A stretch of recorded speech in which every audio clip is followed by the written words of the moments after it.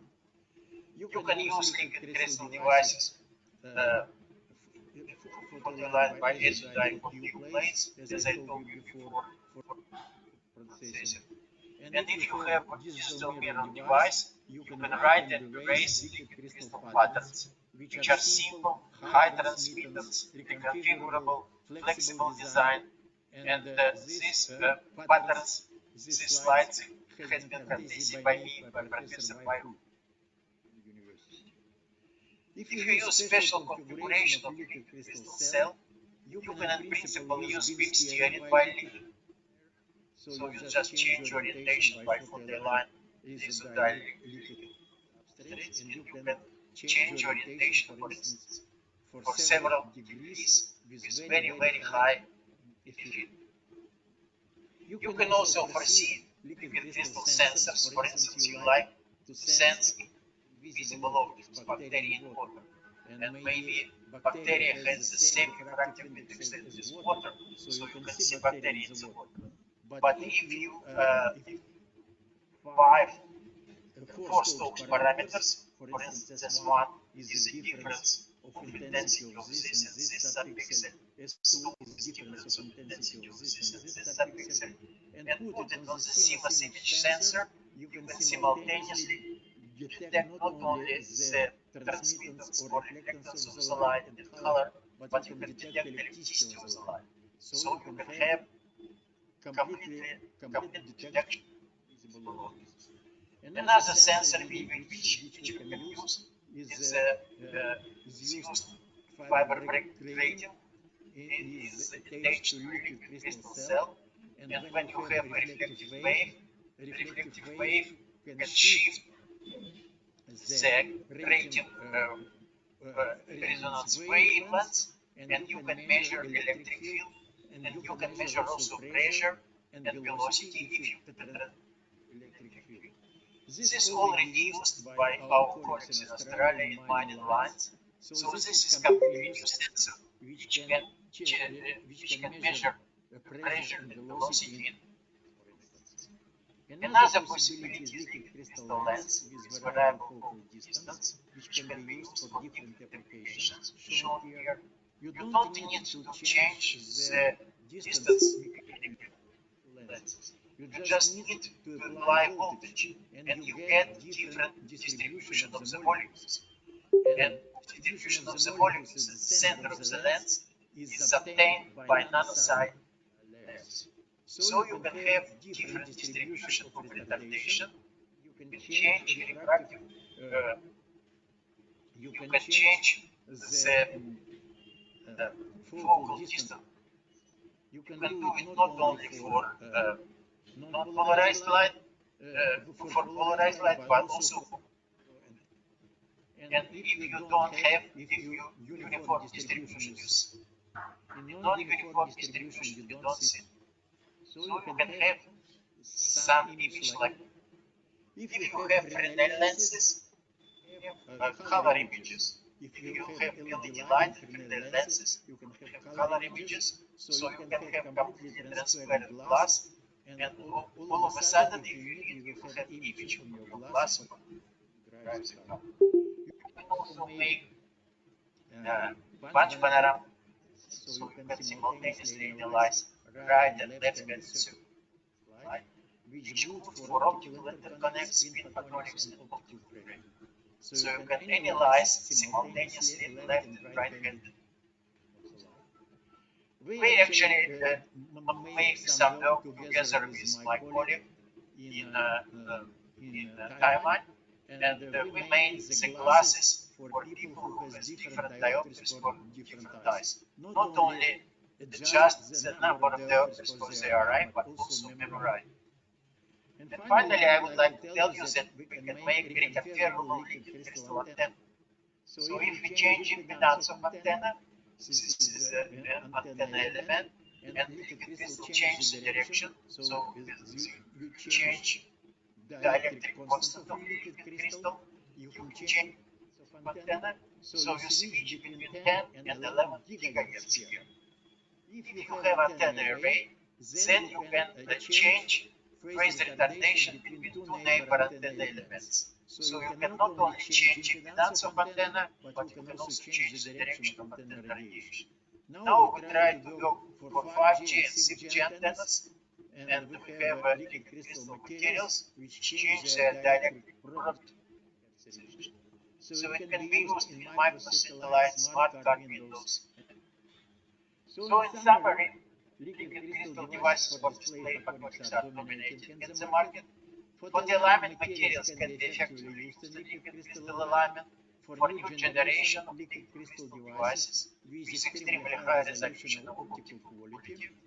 And also for the alignment nanosized layers, you can foresee different optical elements like e-paper, field sequential color projectors, photo pattern quantum rods, 100% polarizers, U-plate sensors, switchable lenses, security films, and devices. Finally, I would like to attract that I have a book reviews on photonics, and you are more than welcome to get this book.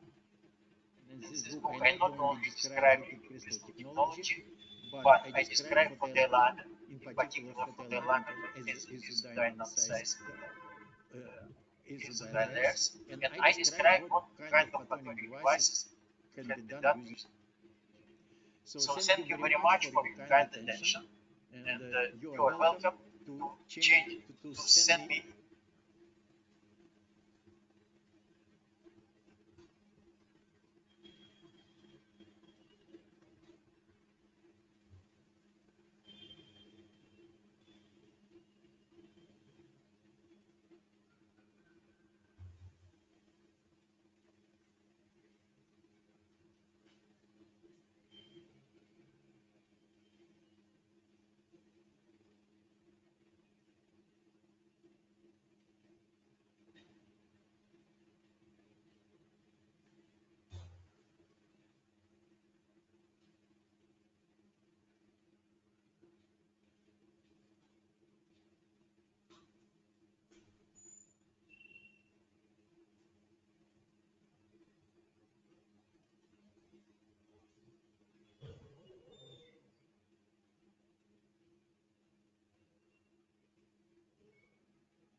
Yes, this was the presentation from Dr. Shirigno.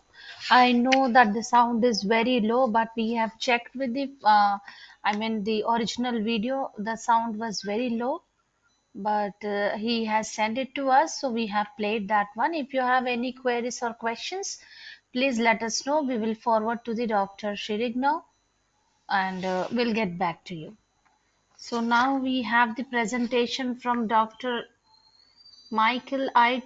Tribleski from Lomonosov Moscow State University, Russia, and the title of the talk is Recent Advances in Resonant Light Scattering by Small Particles.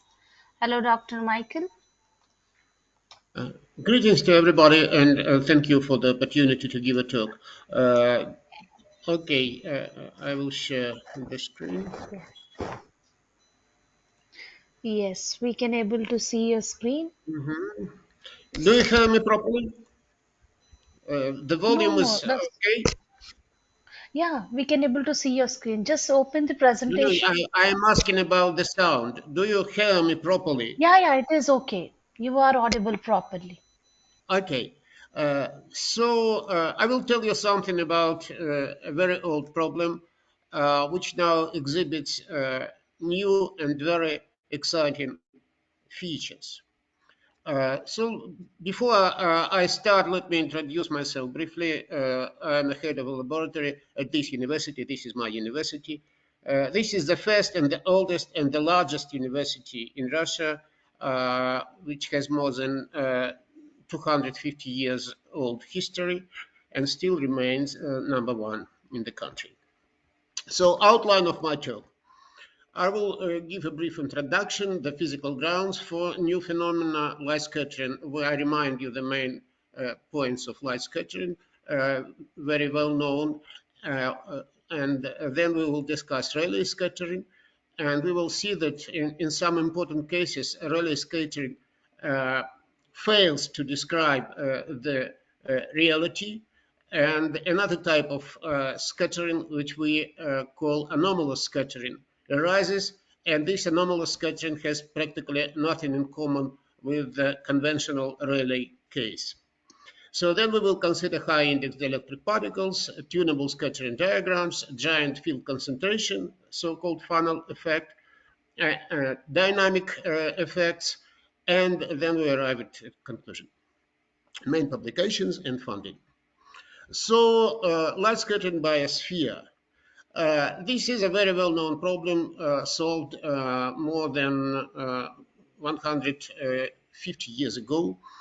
The physics, the mathematical solution is the same, but the problem is that this solution depends on parameters, and this dependence is very complicated.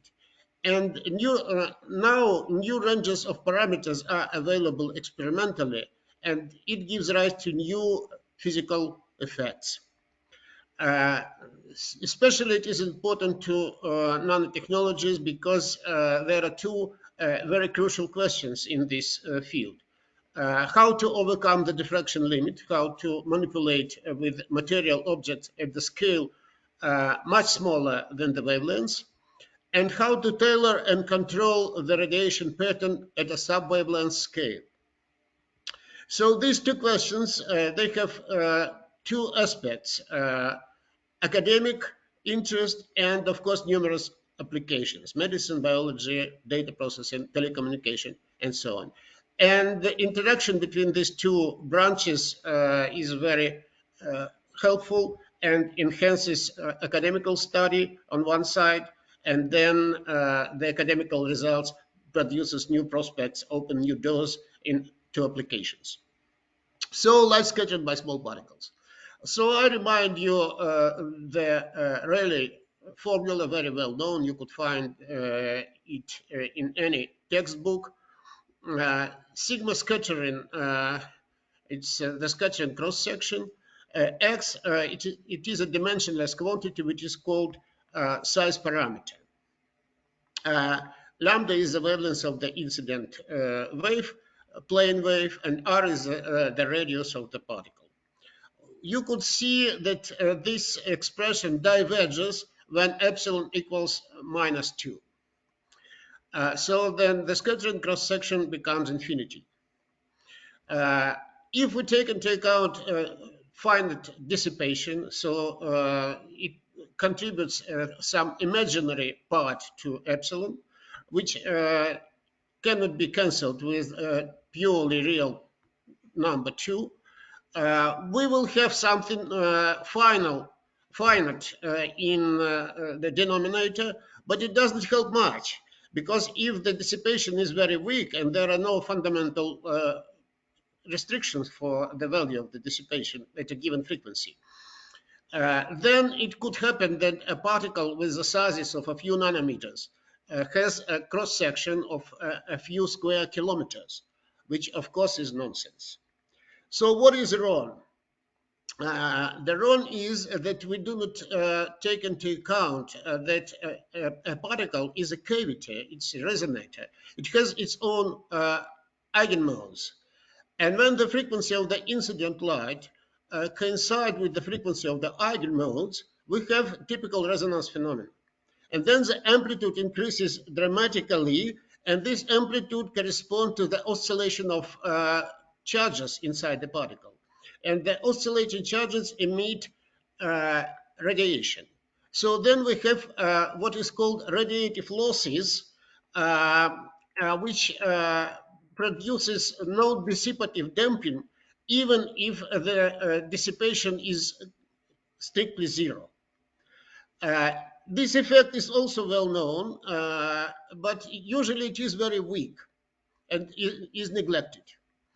But if the dissipative losses are small, then the radiative losses becomes dominant. And then we could see that we have some additional damping factor, gamma radiative, which in contrast to epsilon double prime, which is a constant at a given frequency, this quantity sharply depends on the size parameter. As a result, the scattering cross-section and all features of the scattering phenomena occur completely different from the Rayleigh case. The conclusion is that the Rayleigh approximation may be, and its small enough dissipation rate always is, erroneous regardless smallness of the particle.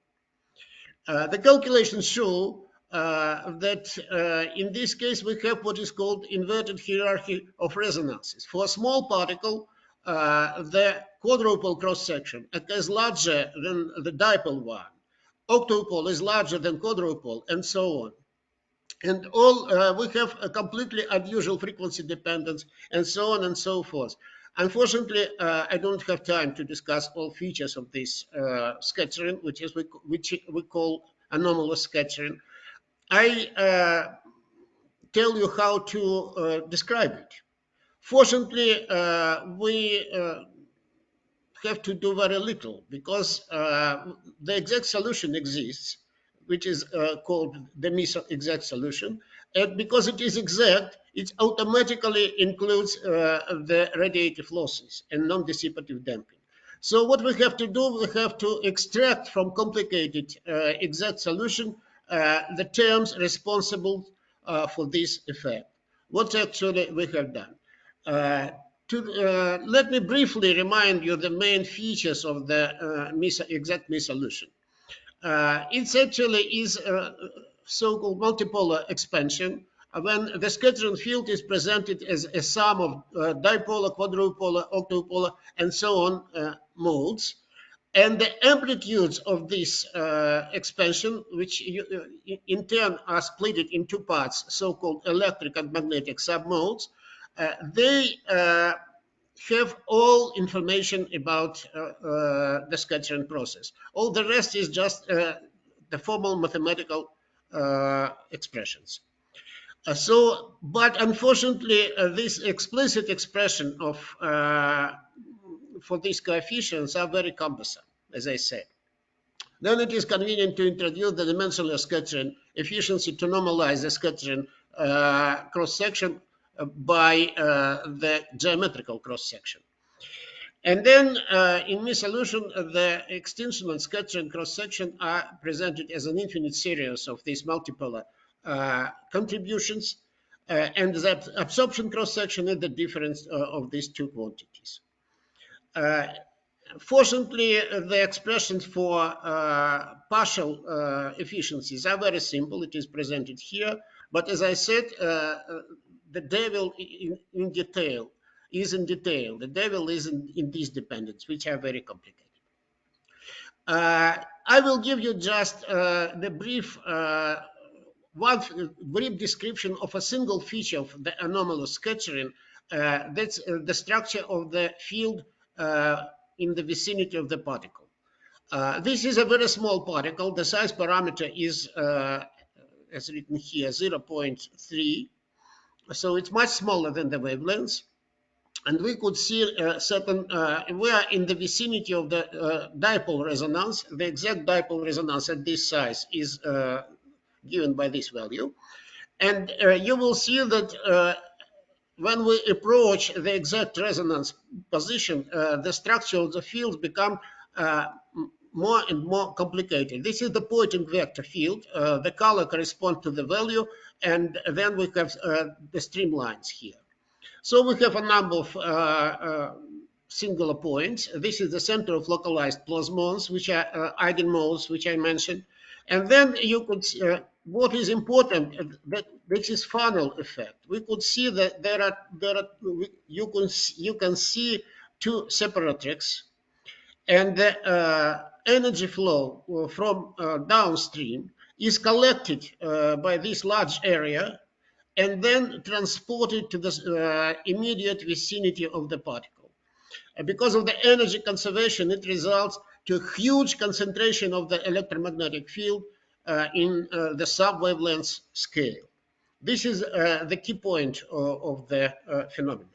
And then you could see, I will briefly show you a very complicated structure, especially in 3 dimensions. You could see the same structure in 3 dimensions. This is the center of localized plasmons. And also you could see energy which is transported to stream in. And you could see stream out, which is gets out of the vicinity of the particle. In 3 dimensions, it's even more complicated. There are another picture, 2 streamlines. The color corresponds to the intensity normalized of the intensity of the incident wave. And you could see that the intensity is about 300 times larger than the intensity of the incident light. And this is the scale. This is the wavelength of the incident light. You could see this very complicated picture in the substantially sub-wavelength scale, and it gives the opportunity to control the radiative pattern at the substantially sub-wavelength scale, which is actually the main demand from any nanotechnological application. So then it was in metal when the electric permittivity is negative. What about dielectric particle with positive permittivity? Why metal particles do not exhibit the pronounced resonances? Unfortunately, because at optical frequency, all effects are screened by huge dissipation. The exceptions are aluminum, potassium, and sodium, but they are chemically active and not very convenient for application.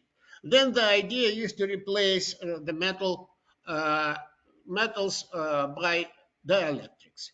So dielectrics have positive epsilon, and plasmonic modes, eigenmodes, which we have discussed, cannot be excited there.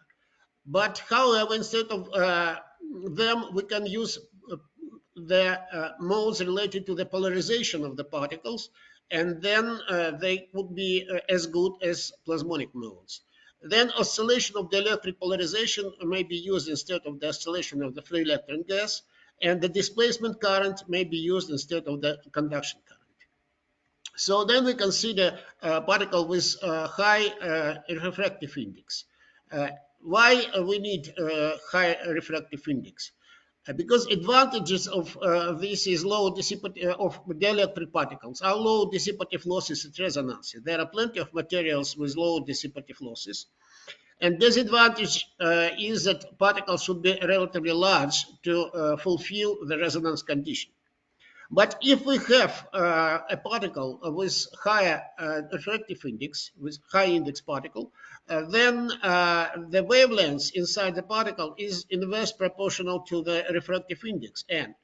And then if n is large, then the resonance radius is small, and simultaneously we can fulfill the resonance condition and the smallness of the particle condition. So materials. The materials are very common. There are just two examples. And you could see that in the optical range, we have almost zero dissipation and high refractive index for these materials. So then which effects could be observed in this case? Here I plot the efficiencies, electric and magnetic partial efficiencies for a particle with this value of the permittivity. You could see a mass of different lines, and none of them can be excited separately. So what happens if epsilon is large? If epsilon is large, then we have large polarizability. The large polarizability results in large resonance amplitude. Then we have large quality factor, and then we have narrow resonance line, and then we have weak overlap of resonances, and then we can excite different resonances selectively. So this is a similar picture, but the real part of epsilon is increased 10 times. You could see it completely different different plot, and a different value x. I remind you, this is the size parameter which is proportional to the frequency of the incident light. Just weakly varying frequency, we can change the scattering pattern dramatically. So this is a result of this example of this phenomena. So we can practically tailor any scattering diagram, just slightly varying the frequency of the incident light. This provides a unique opportunity to design and fabricate multifunctional optical elements with sub-wavelength sizes, which can act as splitters, mirror, and so on. Just the same spheres, very cheap and very simple to fabricate. And that transfer from one option to the other occurs just with a small shift of the frequency of the incident light. It was obtained also, it was the result was verified, theoretical results were verified experimentally within radio frequencies. This is a sketch, not sketch, it's a photo of the experimental setup, and we will get perfect agreement with the diagrams shown at the previous slide. So this is outside the scattering. What is inside it? At large polarizability, we have large mobility of bound charges. Then we at high omega, the electric becomes equivalent to a conductor, and then the induced field should compensate the applied field, and then we have to have a zero field inside the particle. Is this the case indeed? No, it is completely wrong, because we have forgotten about the resonances. And if we have the resonances, if the permittivity tends to infinity, then the wavelength inside the particle tends to zero, and we always have the resonance condition met. And then at the resonance, the effect is just opposite. The smaller is the dissipation, the larger is the amplitude. And so at resonances, we could get a huge concentration of the electromagnetic field inside the particle. This is the example of this concentration. This is the calculation for the actual gallium phosphide optical properties. In optical range, lambda is 532 nanometers.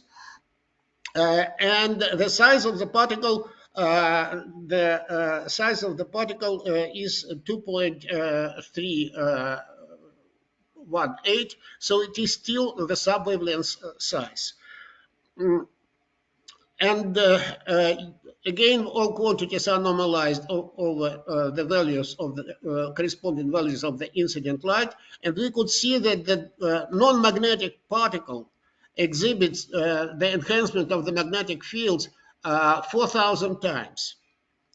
And moreover, we can control the contrast of the pattern. Here, just slightly changing the frequency. Here we have the contrast, high contrast pattern. Here we have smooth contrast. And this is some estimates which show that the radial field is the equivalent fields are scaled as a square root of m, so that the magnetic field almost a square root of epsilon, sorry. Then the magnetic field is about a refractive index time higher than the electric field, as we could see from this picture. And I stress again that this is non-magnetic particle. And the radial field is much smaller than the angular components. So how to measure it experimentally? We consider a liquid dielectric, and again we made measurement at the radio frequency, and this is again the picture of the experimental setup.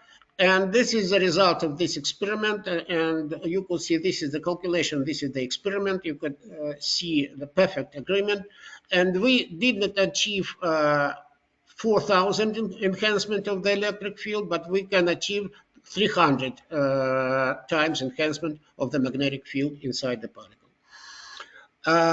Dynamic scattering. Okay. So if we have a resonance scattering, we can selectively excite resonance modes, and then because the quality factor is higher, we have a rather pronounced effect. And on the other hand, for higher quality factor, we have a longer, the higher the quality factor, the longer is the transient to the steady state. Then if we have several resonant modes which are excited simultaneously and interfere with each other, during the transient period, we can have a new effect which exists only during the transient and do not exist in the steady state. As an example, I consider the scattering of light by a cylinder, as it's shown here. I could tell you something about Fano resonances because it is important to further. The incident light excites two types of modes in this cylinder, the surface excitation and bulk excitation, with the same multipolarity, dipolar, quadrupolar, and so on. They interfere with each other, and then two interfering modes could enhance each other if the phases are with the same sign, or they can cancel each other. This is a destructive interference. And we are interested just in the case of destructive interference. This is the size parameter, and this is the value of the size parameter which we are interested in. Because of these resonances, destructive related to the destructive interference, are called Fano resonances. So we are interested in this area because of these two Fano resonances, which occur close to each other. So I will show you the result. This is the incident pulse. This is the numerical result. The result of numerical integration of the complete set of non-stationary Maxwell equations. You could see very unusual things. You could see huge spikes just behind the incident front of the particle and behind the trailing front of the pulse. And what is important, this is a scattered light, but there is no incident light here. This occurs because of the energy release which was accumulated in the particle during this transient period. This is the model, analytical model which we proposed, which can describe this effect. But what is important, it's also effect during the transient, the direction of the scattered light is also changes. So you could see some dynamics of the scattering. I will skip this because of the lack of time. And then I could show you just different typical diagrams, scattering diagrams at different moment of the scattering. So you could see that the scattering is limited by a rather narrow solid angle, and this is actually nanolaser, which is a single particle of the nanoscale which emits a radiation in the desired direction. Conclusions. So it resonant light scattered by subvalence plasmonic particles with a small dissipation rate. The non-dissipative radiative damping play a dominant role. In this case, the scattering is anomalous and has very little in common with the conventional Rayleigh one. At the anomalous scattering, there is a funnel in the Poynting vector pattern, and the funnel collects the incident radiation from a large inlet downstream and conveys it to the immediate proximity of the scattering particle. The subvalence near-field pattern of the Poynting vector exhibits various types of singular points whose type and positions are susceptible to the frequency of the incident wave. Resonant light scattering by subvalence high-index dielectric particle may be employed to create tunable scattering diagrams, and this effect may be a basis for designing and fabricating a new type of simple and cheap multifunctional optical nanodevices. This scattering may be accompanied by a huge electromagnetic field concentration within the particle, which in turn is a good way to observe numerous nonlinear effects. Notably, the enhancement of the magnetic field in the non-magnetic particles is about square root of permittivity times larger than that for the electric field. The field pattern within the particle has a tunable contrast. The tuning is achieved by varying the frequency of the incident wave. There are main publications related to this topic, the funding, and this is my thanks for your attention. Thank you very much for your kind attention, and I have finished. Hello? Any questions?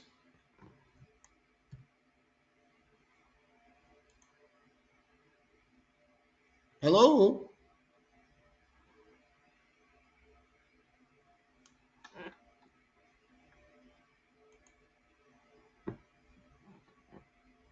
Hello?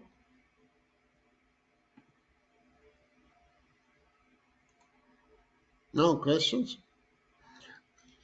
And no organizers?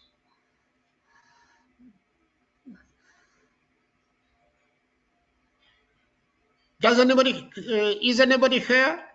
Yes, yes. Thank you. Thank you, Dr. Michael, for your presentation. So, any questions?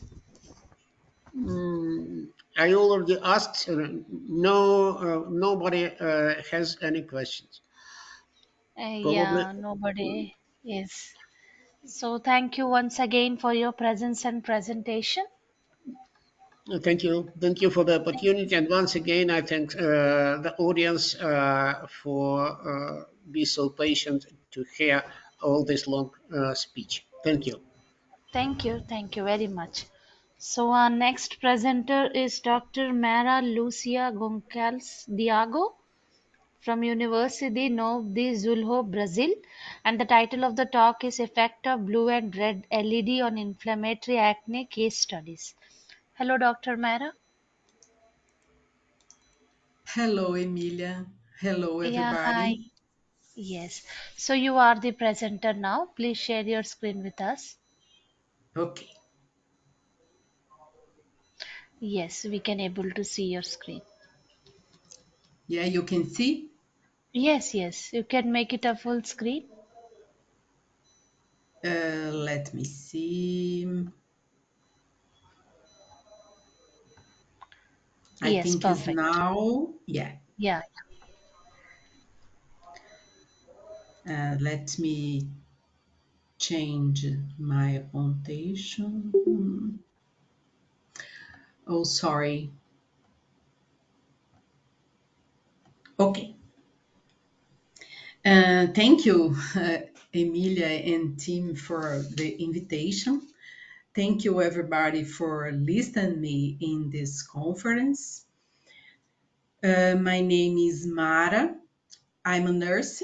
I'm a specialist in dermatology, and I am master and PhD student in biophotonics applied to health science. This is my team.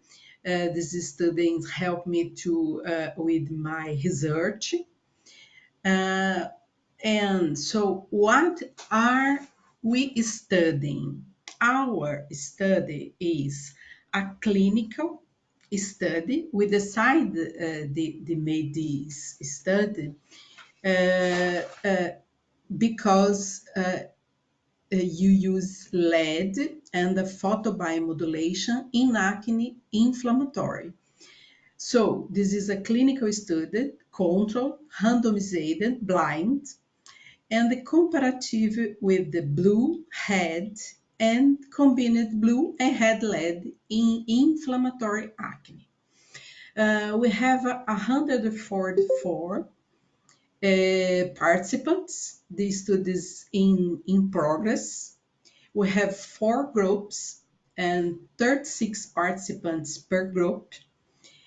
3 groups, we do 3 times a week with LEDs, and 1 group, you do 2 sessions, 2 times a month, every 15 days for 1 month.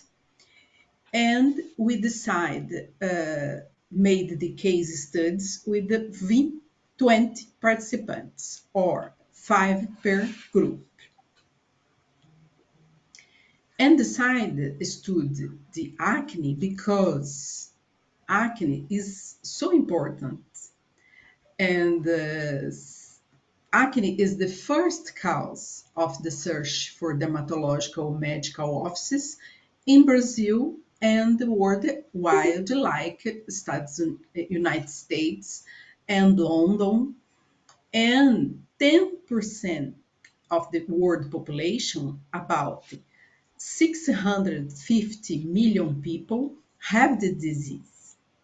And acne is the eighth type of the disease in prevalence in the world.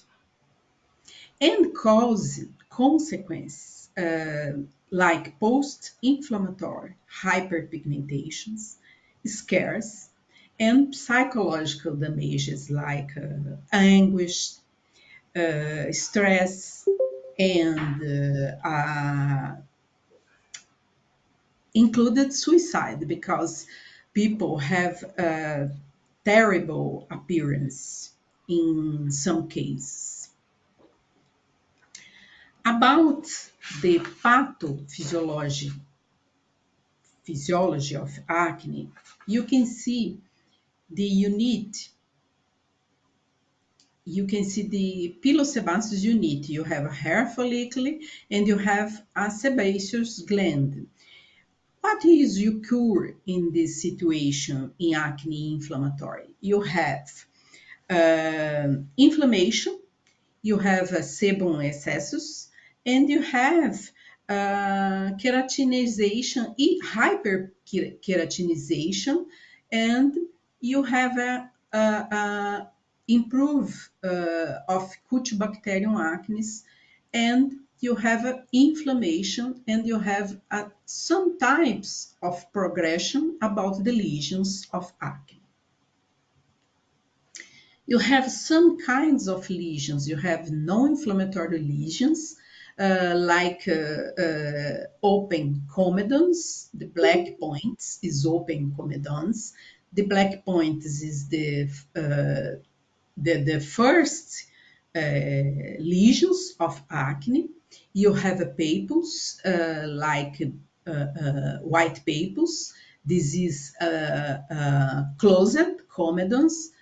They have 5 centimeters of diameters. You can have some kinds of comedones you can see in these pictures. And we have the inflammatory lesions. Why? So what is the inflammatory lesions?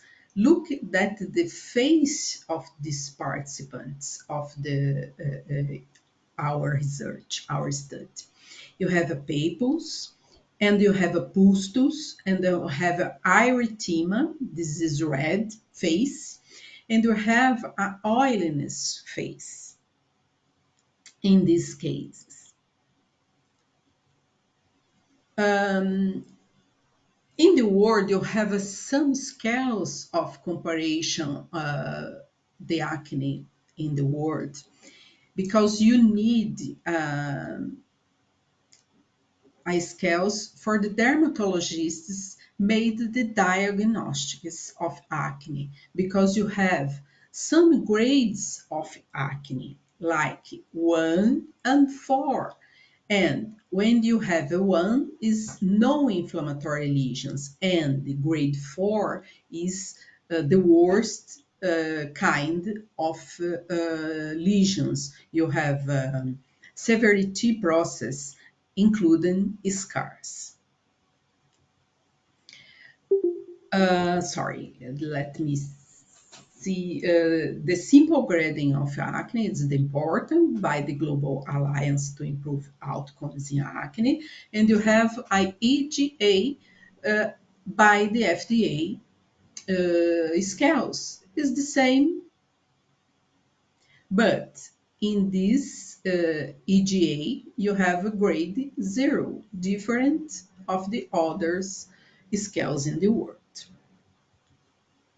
About the treatments.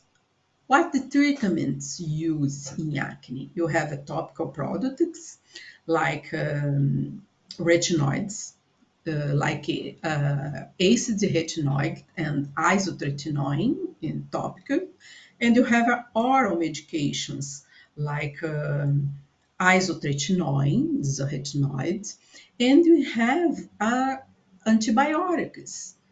And what is this problems of the continued use of these medications? You have cutaneous side effects observed in up to 56% of patients, including erythema, flaking, dryness, and burning, and itching, and leaving the individuals to abandon to the treatment. And the great problems is hepatotoxics and teratogenic effects like isotretinoin. And you have a microbial resistance is the important problem at the moment. And Why you use with the alternative to treatment the acne? Photobiomodulation or phototherapy. You use, in general, visible band and infrared band, like 40, 140 and to 760, 160 and 760 to 1000 nanometers in photobiomodulation. Why you use phototherapy? Because photons emitted at low intensity. And phototherapy, you can use LED therapy and laser therapy. And the photobiomodulation may stimulate or inhibits or demodulated the cells. They do not cause tissue damage. They act at the cellular level, uh, improve the stimulating. And photobiomodulations accelerates the healing process and cell proliferation, reduce inflammation, in this case inflammatory lesions, and promotion of vascular and lymphatic microcirculation, or modulations of the immune system and pain reductions. So for us is a good alternative to treating in acne inflammatory lesions. So you use, in this case, you use light emissions diode LEDs, because LEDs you using power in milliwatts, and you can see the penetration of the lights in the skin. You can see the picture. You can see the epiderm, enderm, and subcutaneous. You can see how the light penetrations in this tissue is important to us to know how the light modulation or inhibitions in determined situations. So about our studies, you have 4 groups, like I'm told. You have one group with blue light, another group with red light, the third group with blue and red light combined, and the fourth group is acid salicylic pill. Why you choose salicylic acid pill? Because this is a common treatment in the dermatological officer. This group is the comparative group. This is our LED mask. You have the LED mask, you apply the LED mask in contact. You have 3 groups, the blue, the red, and then combined blue and red LED in use the mask. This is our parameters about these masks. You applied by contact. Application time is 7 minutes. We have wavelength about the blue, the red, and the blue and red LED. And the power of each LED is 5 milliwatts per LED. And we took pictures like these examples of the before and after that were evaluated by a dermatologist who did not know which group the participant was in. So the dermatologist available these patients, these participants in the first the 15th and the third day of treatment. And how we evaluated these studies? We made an evaluation script for the first 50 and 30 day, and we scored on the questions. We made some questions, and we scored on the questions and on the third day. Sorry, it's the third day. In the great number of points, the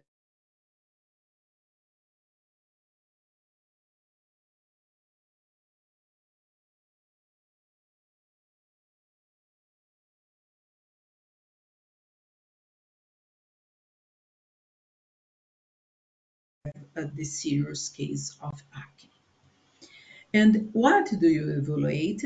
Appearance of the skin, number of papules, number of the pustules, oiliness, erythema, appearance of the lesions, and the degree of acne. This is the most important things to evaluations in the studies, and you have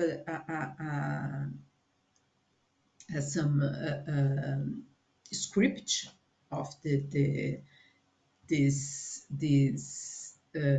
things, and with some points about this. And important to know what our results. I made the tables. Yeah, I'm put the four tables together. I think it's difficult to see two results, but I'm talk in reason about the results. You can see the groups you have evaluated these points, these points, and we put patients before and after the treatments. You put the points in these tables in put the results the after in the end of the points. We have a group blue light, group 1. We have a group 2, red lights, and we have a group 3, blue and red light. And you have a group 4, the acid salicylic pill. Our results. What you find in these results? In these cases, in general skin appearance, you have an improvement of 40% of improvement in the quality and the skin with the group of salicylic acid pill. And the number of papules, you have another salicylic pill, about 30 and 3% of the improvement in number of papules with the group of salicylic acid pill. About the number of the pustules, you have a blue and red lead improved 44% of the decrease of number of pustules. About the oiliness, you have a great results with a headlight with 43% improvement the degree of oiliness in the skin. About the erythema, you have again acid salicylic pill about 40% improved the erythema in this in lessness in erythema. And aspects of lesions, you have a blue light improvement, the aspects, the quality of aspects as the best appearance of the lesions about the blue light. And we evaluated acne degree, and you have a blue and red lead combined, improved the best quality of acne degree, about 21%. of results. And I think this picture is better to see the results. Look like this picture. This is the group 1, the blue lead. You have before and you have after the treatments. We have 12 sessions. We have a 30 days of treatments, 3 times a week. You have the pictures about the group 3. You have the difference of the lesions, improve in the situations the erythema. This is a scars of these participants, but you can see the quality of the skin is improved with the blue and red light. And this participant, this is the group 2, this red light. You can see the difference between before and after the treatment, after 12 sessions, 3 times a week. So, about the conclusion, we conclude that both LEDs, lights, blue and red and combined blue and red lights, help improve the inflammatory acne conditions. However, we need to finish the complete study to confirm which of these lights is really the most effective, because you need to complete the studies.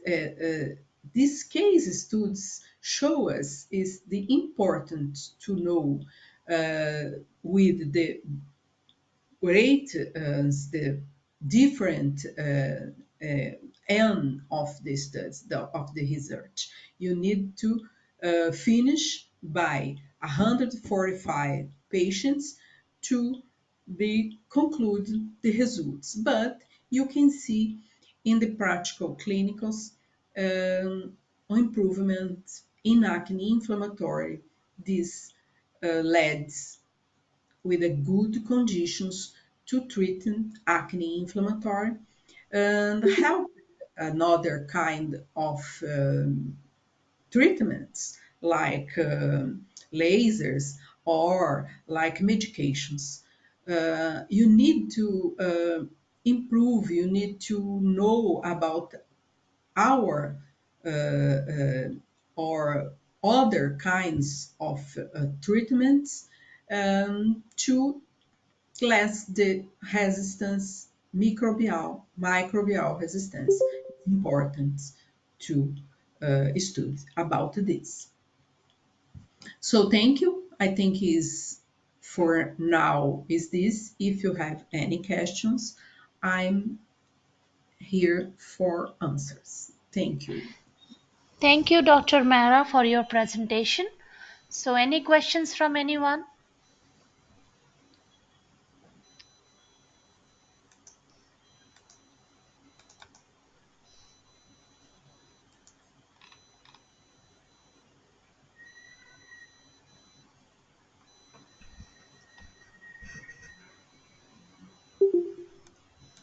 Okay, no questions. So, thank you once again for your presence and presentation.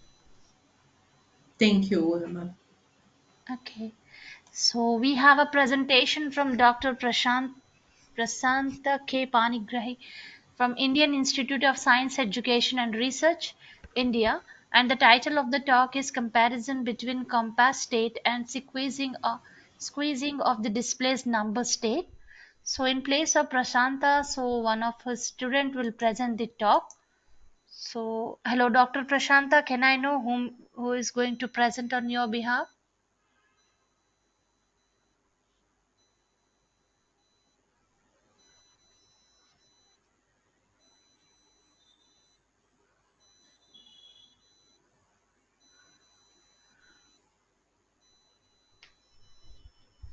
Okay, I think he left the session. So give me a moment so that we can contact him.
So we are trying to contact Dr. Prashanta. So what we can do is we can take a half an hour break from now onwards, as now it is 2:40, and we'll be back at 3 o'clock.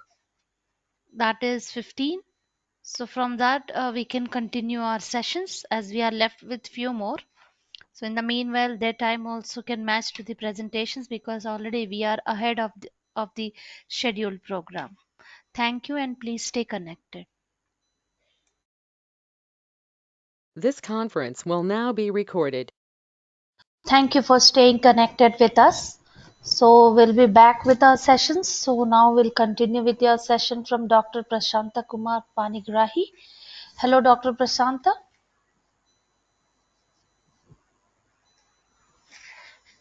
Hello, Dr. Prashanta.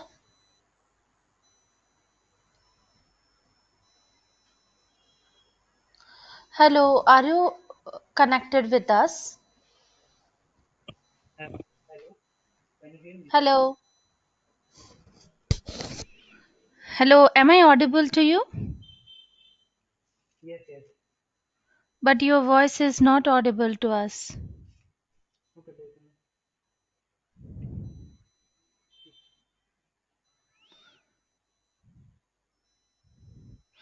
Can you please check your speakerphone connection? can you hear me now? Enough Yeah, now loudly. it is audible. Yes. So you are the presenter now. Please click on the share icon. That is the third button on your screen. Uh, in that screen. Okay. Okay. Yeah, in your screen you can find four icons are there, right? First one is mic, second one is camera, third Yes, one yes. is share. You need to click on that.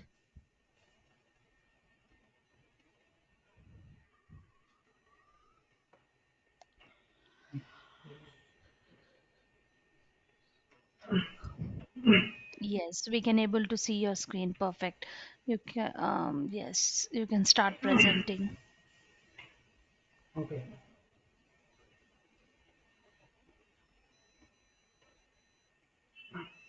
Okay. Can I start now? Yeah, You you can. can start. Yes. Okay. So first, I would like to thank you, the organizers, that allowing Professor Panit to present here, and also want to thank you that allowing me to present on behalf of Professor Hello. Panit. Yes. Hello. Please do a bit louder. Your voice is not audible properly.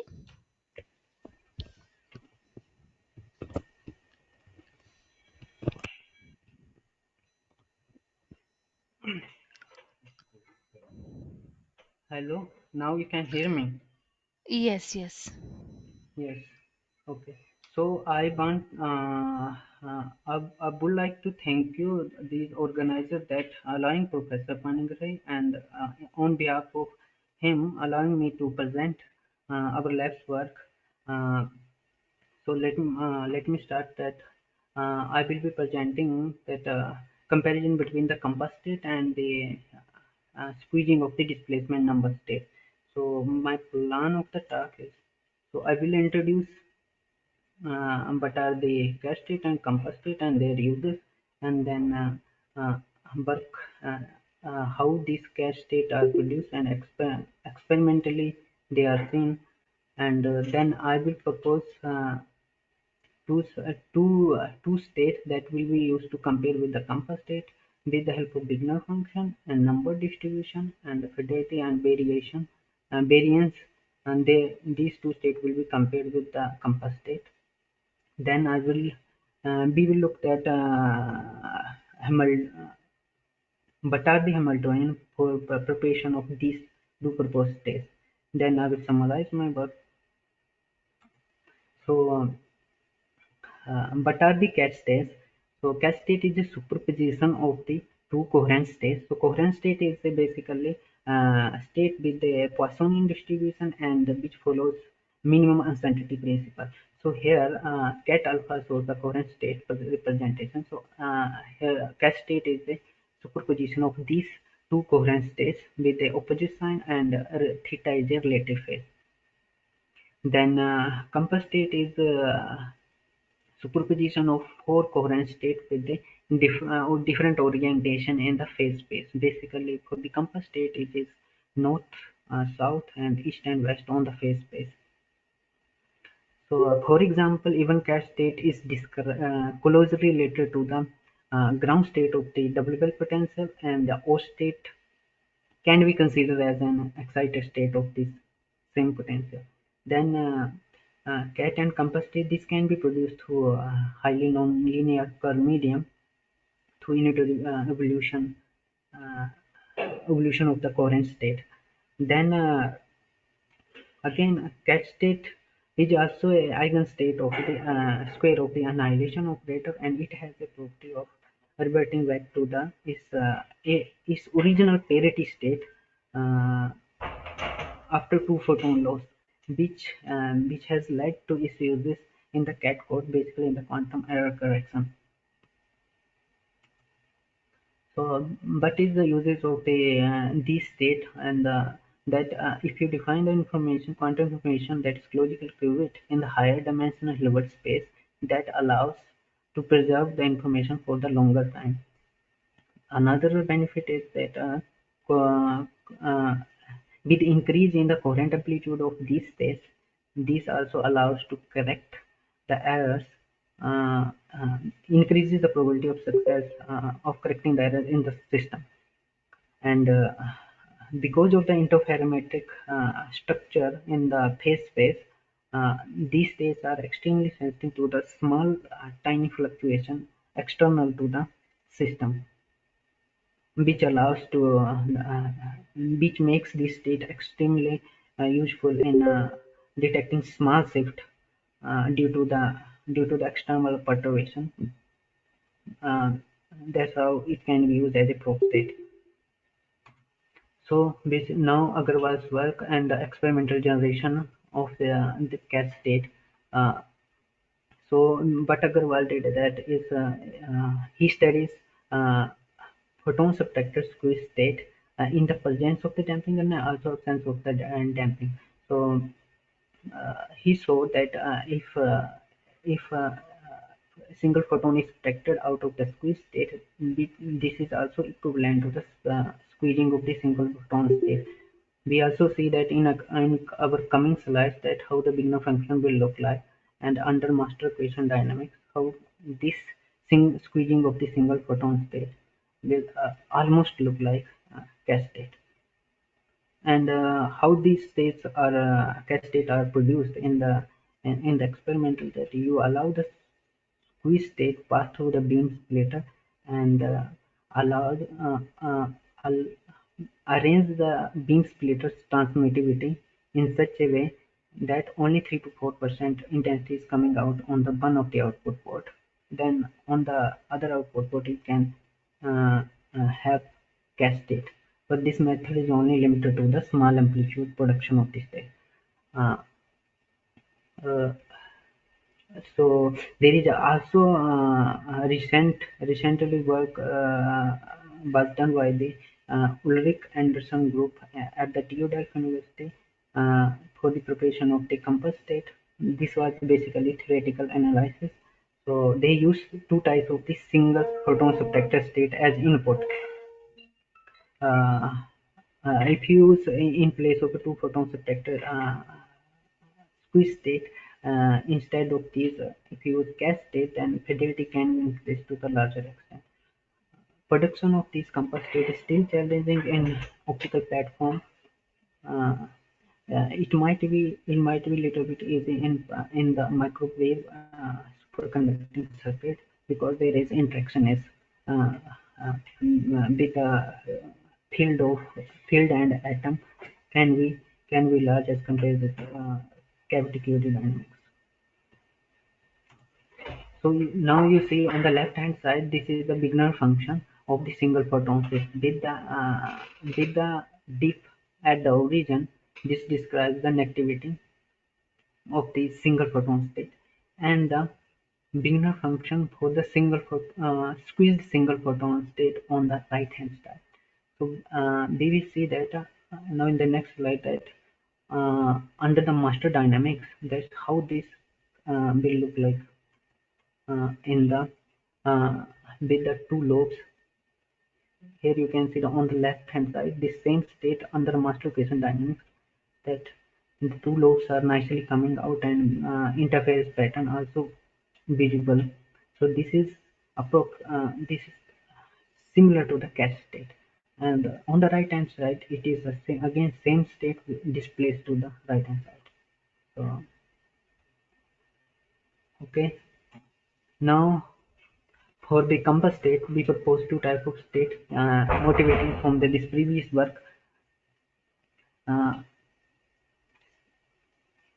So be consider here squeezing of the single photon state and displacing it to left and right on the phase space and taking superposition of these operations. So this is our first state, and while uh, our second state will be using two squeezing operations uh, along the one direction in the phase space, and the negative sign describes the along the pi by 2 direction. If r can be along the x direction, and minus r will describe along the p direction of the phase space. So superposition of both of the operations on the Fock space, they are they seems to be a candidate to the comparison with the compass state. So, what is the beginner function? Beginner function is the displaced parity operator. This is given by this formula 1 by pi, and d shows the displacement to the xp position from the vacuum, or you can say origin, and pi is the parity operator. It is for the in the context of harmonic oscillator. It is given by e raised to I pi a diagram.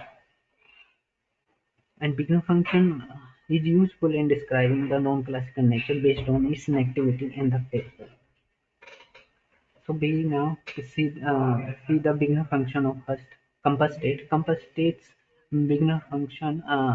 First, we know that the beginner function is related to the density matrix. So this is diagonal element of density matrix will represented by the circular yellow bars, and while interferometric pattern this at the center and the sideways, this is describing the off diagonal elements of the compass state. This is basically beginning function of the whole compass state. Uh, Beginner function. Now we start with our first proposed state, that if we consider first Fock state and squeeze displaced on the left and right of the phase space, then we see that n equal to 1, we get a nice structure which is similar to the uh, our original compass state. While in the n2 case, there will be see extra interference fringes. Uh, this is difficult to say that it will be similar to compass state or not, but it's still qualitative analysis. So we will see other properties to compare with. Uh, Now we go to the second state. This describes the squeezing along the x direction on the left hand side. Uh, uh, Squeezing along the x direction, squeezing of the in the p direction. This is combination of SR and S minus R with the superposition of diagonal elements showing the negative region. That blue part is the negative region. While N2 case, we see that more of the central interference pattern coming out in the phase space. So beginner function for both states, for the first state and second state, I shows uh, potential with the comparison with the compass state. So now we go to the another property, a number distribution. Uh, for the comparison of with the compass state, we also have to uh, define some with the weight factor. The compass state with the weight factor, that minus 1 raised to power L is describing the weight factor depending on the L. So we take this type of the compass state with plus minus sign and compare with our psi 1 and psi 2 for state. So we see here that the first state on the left hand side. Uh, so here zeros are matching at the same location, and non-zero components, that is blue and white part, they are describing the ks and psi1 part. uh, they are also non-zero at same location. This is also true for the second state on the right hand side. uh, you can see that they are not completely overlapping non-zero component. So this is the only retained here for the sake of the illustration. We can change r and squeezing parameter value and the displacement value in such a way that they can have complete overlap. We go to the next slide. Now for the quantitative analysis, we have a nice measure fidelity which measures the distance between two states as an overlap between initial state and our target state. Uh, so here we can see that first four values this describe are described for the Sci2 case. So in here we say the beta value, that is output k for the compass state, that is also greater than the one, that's 0.81, 1.0, then 1.4, and for its fidelity is very close to one. So the Sci2 case, that is our only depend upon the squeezing, comes out nicely very close to 1. But for the psi1 case, we see that for the n equal to 1, it has very value of the fidelity very close to the 1, but n equal to 2, it start reducing 0.96. Then if you check for the n equal to 3, it will start decreasing much more. So for the psi1 case, it comes out nicely for the n equal to 1. And for the Sci2 case, if you start increasing the Fox pair number n 1, 2, 3, then your beta value also increases and fidelity also remains very close to the one. So that is very Sci2 is very nice uh, uh, uh, our candidate, to compare with the compass state. So we have other property, that is sensitivity, that is, this is just an extra work. This is not needed even with the photon number distribution or Wigner function and the fidelity. This is very much to compare to with the compass state, but for the comparison of the as in this state, how much uh, they will provide same benefit as to the compared with the compass state. So we have to also check the sensitivity of these states. So sensitivity of the compass state, we already know that they are extremely sensitive to external perturbation. So uh, how the small shift caused by the external perturbation that can be measured when we consider this state as a probe state. So first we prepare probe state of the cavity in this compass state or psi1 or psi2, interacting with that two level system. Then we allow it to evolve through under perturbation. Then we uh, we we check the atoms, either it is measured in the excited state or either it is measured in the ground state. We check its probability by allowing a number of similar measurement, that is capital N. Then we found a PE, that is excited state probability. Then we will get some number on the left hand side, and this will be by the formula. This will be equal to the overlap with the displacement of this delta is described as small shift that is caused by the external perturbation. So by the measurement we can get P, and this by the reversing this formula we can get the delta. So how much error is related to this estimation of the delta, that can be estimate, that can be checked with the variance. Variance basically will describe the error related to. So there is a binomial distribution if you do the n type of measurement, capital N. So that can be converted to the normal distribution under this condition that m is very very small than n. Then capital N into PE into PZ, where PE, E and PZ are the probability of excited state and ground. So NPE is the variance. So under this uh, uh, under this condition, delta very small, that delta naught by where smaller than 1, where delta naught is the first zero of the overlap. This P equal to psi 1 d and d delta psi mod square. This delta naught describes the first zero when it touches the zero. So that is delta. If it is delta is smaller than delta naught, then we can calculate variance of the compass state uh, of, as well as other state compared with the beta, that is average number of the photon. So if we see this red line shows the average number of photon, and others lines, that is green, orange, and the blue line, they show the variance. We see that as average number of photon increases, then variance decreases.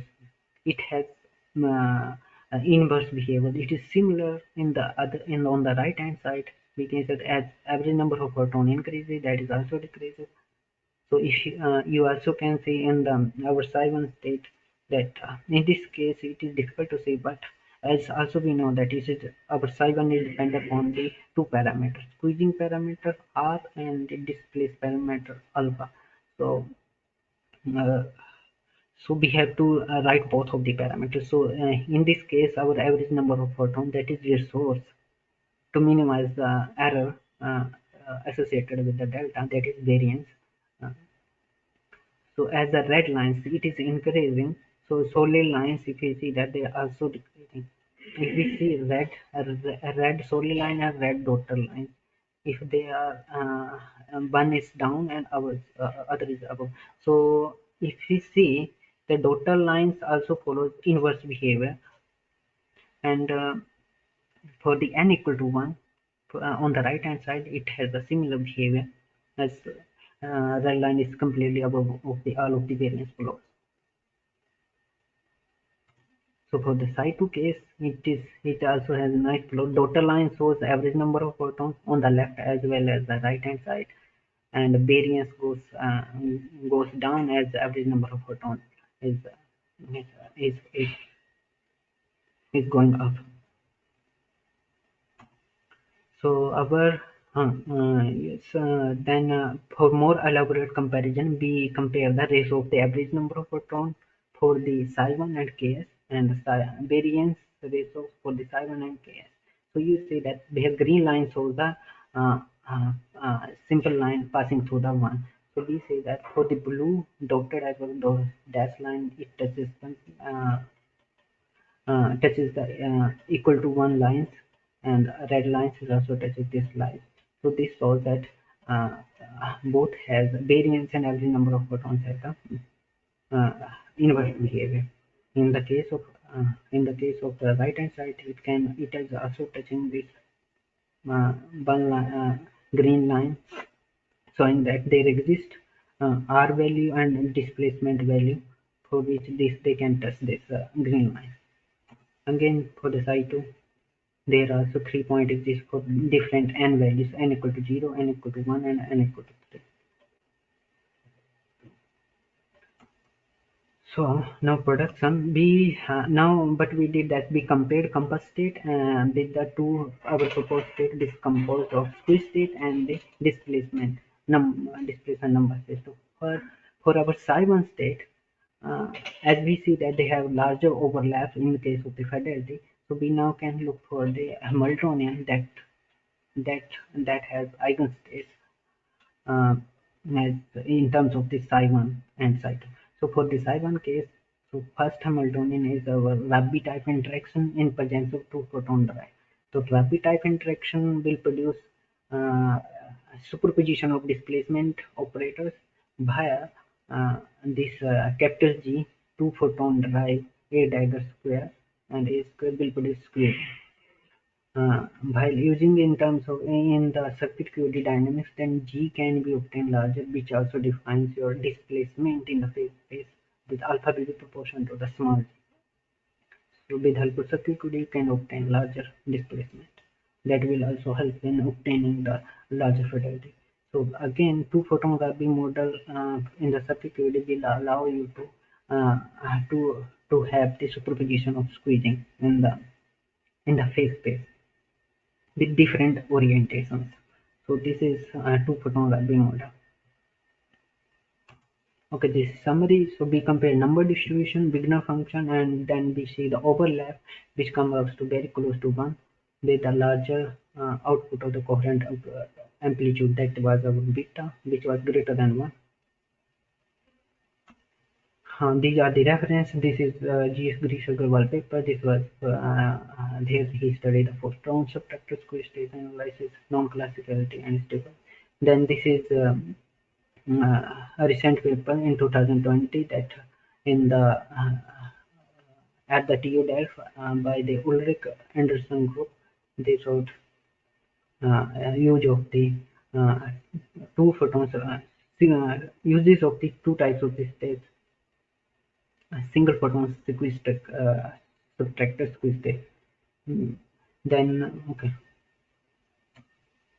okay, this was all. Thank you. If anyone has questions, then can ask.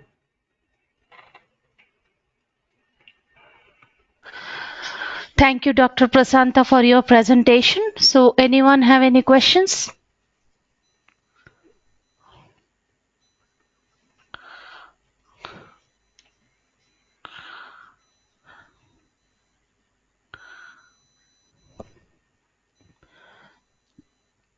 No questions. Then thank you once again for your presence and presentation. Thank you, Anna. Yes, thank you. So our next presenter is Dr. Anton A. Lipovka from Sonora University, Mexico. And the title of the talk is Geometrical Foundation of Quantum Mechanics. Hello, Dr. Anton.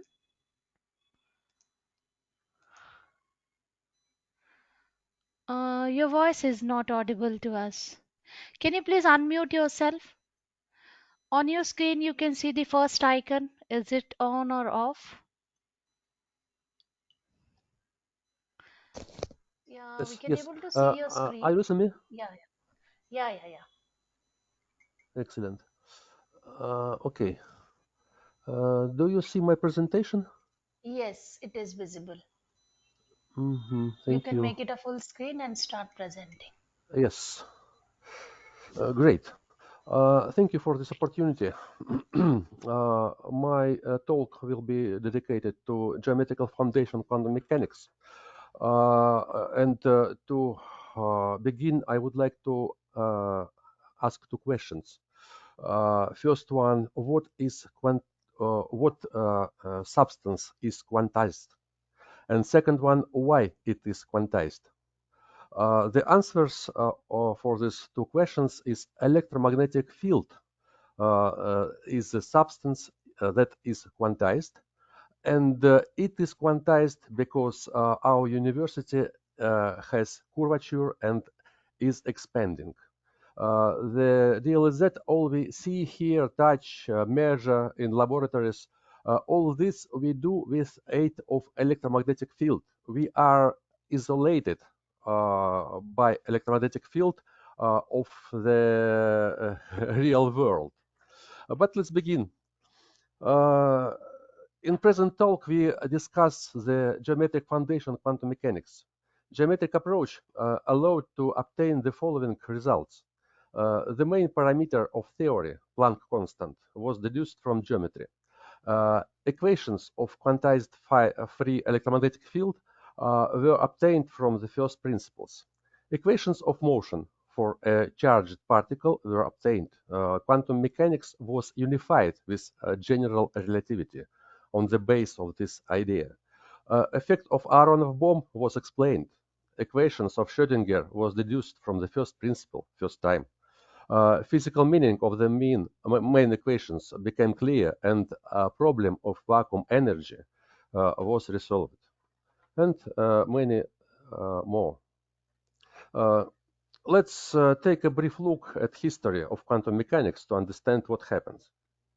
First Einstein and then Debye showed that free electromagnetic field is quantized by itself, regardless of the presence or absence of baryonic matter.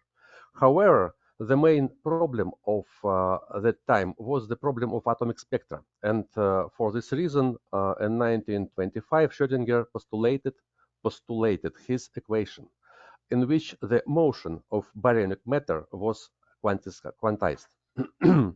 Strictly speaking, the Schrödinger equation could not be taken as a basis of a theory, but since the equation allowed calculations, it quickly became popular.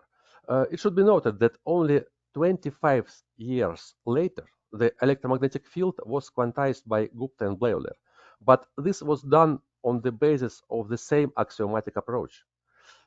So it was remaining unclear the meaning of Planck constant, the reason of quantization, and the quantum field equations themselves remains unknown.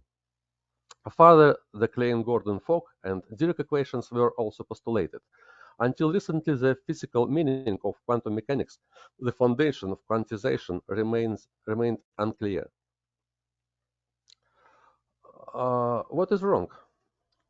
For a long time, methods developed to describe quantum phenomena was used to calculate, but all quantum mechanical equations were not derived from first principles. Instead, they were postulated that provoked a lot of difficulties. For example, we did not know what nature of Planck constant is, or what is the meaning of the wave function and main equations. It remains unclear. Problems of collapse of wave functions. The worst prediction in history of physics is problem of vacuum energy. Uh, Quantum mechanics, of course, is not compatible with general relativity. More than dozen interpretation of quantum mechanics we have, but we did not understand the genesis of quantization. We did not even have a theory which could predict something. For example, the standard model, its name is model, didn't predict neutrinos oscillation. So we have no theory. We have just models, no more. I will not mention all difficulties here, but I would like to stress that foundation, the basis of used quantum methods remain unclear. The main equations was postulated. This is the reason. This axiomatic approach that leads to our troubles. So we need a comprehensive theory. Problems with quantum theory appear because it was based on axioms. Important axioms are the following. First, a structure of equations. I am speaking here about all equations of quantum theory, was postulated to resemble classic equations. Wave function, second, wave function was introduced axiomatically. Third, the values of the coefficients, I mean here Planck constant, were postulated so that results of calculations correspond to observations. Until recently, these axioms have not been cancelled. Let's start with axiom 1, but before the beginning, we have to answer one question. What is the manifold we live on? It is important because if we believe that the electromagnetic field is a substance that is quantized, so electromagnetic field is propagating over the manifold we live on. What is this manifold? We live in an expanding universe where Hubble constant and cosmological constant differ from zero. It's important. It means that we live on a manifold characterized by non-zero curvature. Moreover, its geometry changes over time. This fact is of great importance for us. How should the equations of motion be derived in this case of varying manifold? I mean here the Lagrange-Euler equation or Hamilton equation. First of all, we should write out a complete Lagrange function, which include all movements, include metric, which is changing on time. Then by varying action, we obtain equations of movements, equations of Lagrange-Euler. The Lagrange function should be written for a complete system under consideration.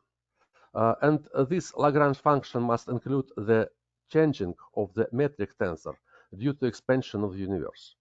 This changing, in turn, provokes loss of energy by photon. Remember here cosmological redshift.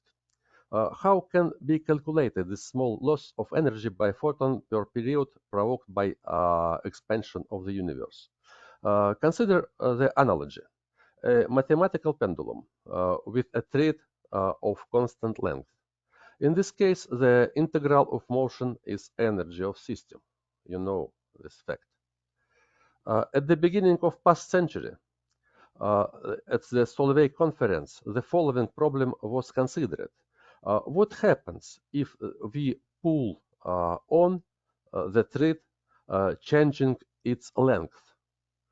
We will do this adiabatically. In this case, obviously, the energy will not longer be conserved. After brief discussion, the solution of this problem was obtained in Solvay conference. Adiabatic invariant of the system in this case is Et equal to constant. E is energy, T is period of the system. The photon is an oscillator characterized by a corresponding occupied volume. But if the universe expands, this volume is changing over the time because the tensor of metric is changing. Energy is not conserved. Remember cosmological redshift again. In this case, the adiabatic invariant of the free electromagnetic field is Et, approximately constant, and we will show that it is exactly the Planck constant. Variation of momentum of the photon can be obtained from Einstein equation and is dependent on curvature here of space. Here it is written in units volume in unit volume and assumed of all directions. Our aim is to rewrite the curvature through observable geometrical parameters because we cannot measure the curvature, but we are able to measure the Hubble constant and cosmological constant. Finally, changing a volume from spherical to Cartesian coordinates, we obtain the variation of momentum of photon due to changing of the geometry of our universe. Here you can see Hubble constant, lambda, cosmological constant. Now it is not difficult to write the adiabatic invariant for the electromagnetic field. Here you can see it. I denote this como eta because it is look like a vector, some vector. But the components of this eta are the Planck constants. By substituting in this expression the observed values of Hubble and cosmological constant, an excellent coincidence of calculated value with measured one can be obtained. How you can see, as you can see, we obtain calculated parameter, calculated Planck constant up to second digit that coincides with errors in measurements of cosmological parameters, Hubble constant and lambda. Let's begin with electromagnetic field without charge. Our aim is construct a complete theory which describe all phenomena of our world, from quantum to relativistic. The first part of equations approximately coincide with equations of Maxwell, up to this small term, which is not significant for us. The second pair of equations can be found by varying complete action of the field here. Here one can see the second pair of equations of complete electrodynamics. As it was before, the letter eta stay here for or denotes Planck constant. From this equation, it follows immediately the cosmological redshift. So it is not the Doppler effect. This is redshift, cosmological redshift that appears due to changing in metrics. And the Aharonov-Bohm effects. Here you can see the phase shift due to the Aharonov-Bohm effect. What about the moving charged particle? Again, we begin with equation for action, this one. By varying this action, we obtain equations of motion for an arbitrary quantum system here. It's a bit complicated, but let's apply it to well-known case of the hydrogen atom. Equation of motion in this case for hydrogen atom is here. After some deduction, we have this one, and proceeding to the classic limit and substituting the expression for the classical period, because we are trying to compare with Schrödinger equation, result from Schrödinger equation. We obtain the energy of the first Bohr orbit exactly we need for classical limit. Excuse me. By using geometrical approach, the following results were obtained.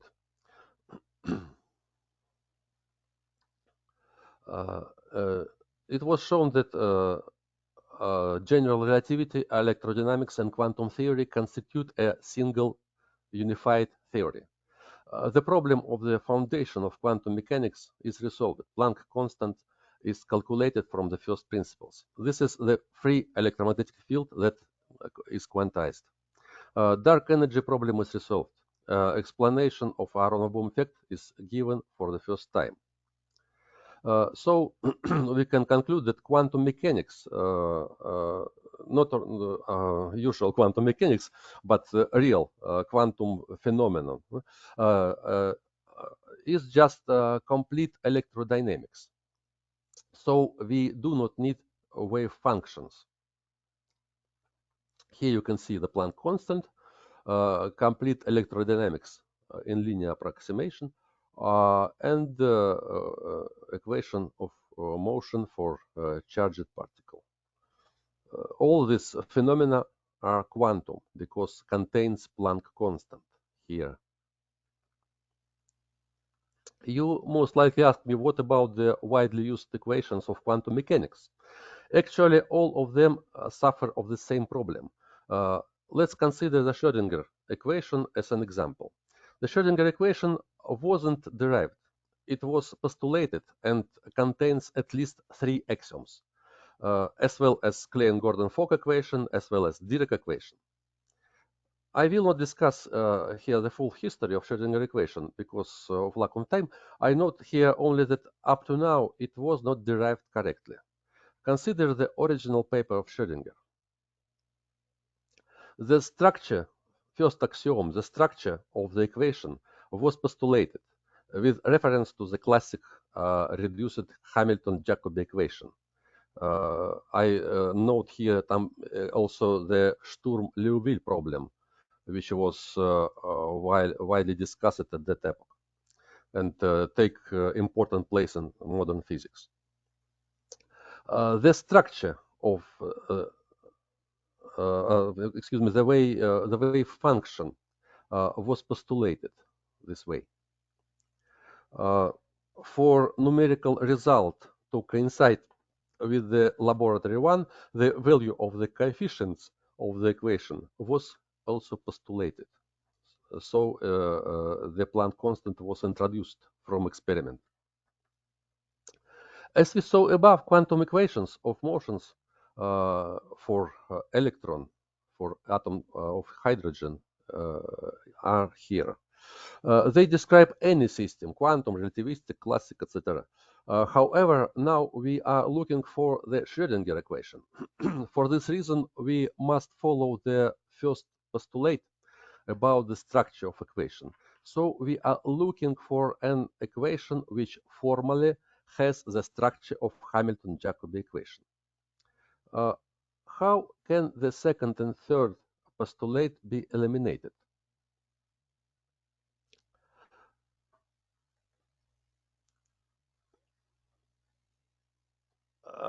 We do not need a third axiom about values of coefficients because they will appear in equation with electromagnetic field, which is quantized in expanded universe. We will now cancel the second axiom. It is known that a free electromagnetic field is an oscillator. For this reason, it can be represented as harmonic functions here. We are looking for a differential equation similar to in structure to the Schrödinger equation. So we consider a mechanical system and write out the classical reduced Hamilton-Jacobi equation. Number 2. Using harmonic function 1, one can realize the inverse Fourier transform of equation 2. The inverse Fourier transform of the original equation 2 looks like this.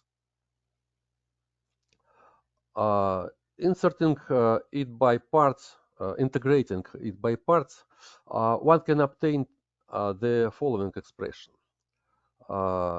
Here one can see the structure of the Schrödinger equation, which we will obtain. So we obtain this equation, this complete equation in which appears electromagnetic field, transversal electromagnetic field is important.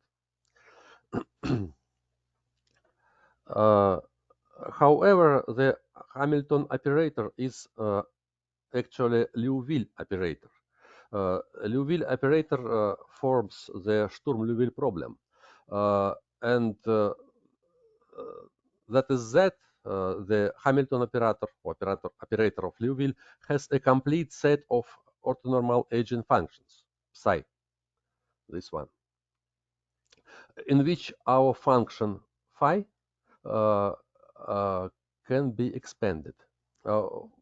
For brevity, we consider the stationary equation because further calculations for both cases, stationary and non-stationary, are similar. So we have this relation. Since the Hamilton operator is Liouville one can expand the electromagnetic field in terms of the complete set of function psi. This is electromagnetic field. Or in more familiar truncated form, we can write our equation this way. This is the Schrödinger equation. Thus, we obtain the Schrödinger equation without axioms of existence of wave functions and postulate without need to postulate the Planck constant. Now, carrying out a Fourier transform of expression 8, we obtain this relation. After simple transformation, one can obtain familiar matrix formulation of quantum mechanics immediately. Conclusions. The Schrödinger equation was derived without axioms because we show previously that this is electromagnetic field that is quantized. It is no longer necessary to postulate value of Planck constant. It naturally arises from geometry as adiabatic invariant of the free electromagnetic field. There is no need to postulate wave functions derived from the electromagnetic field. The wave functions are the eigenfunctions of the Sturm-Liouville problem, and it is these functions that we use to expand the transverse electromagnetic field to the described system. The problem of collapse of wave functions doesn't arise since the complete equation 8 is not local, in contrast to the Schrödinger equation that is local. More details can be found in these works, and thank you for attention. I finished.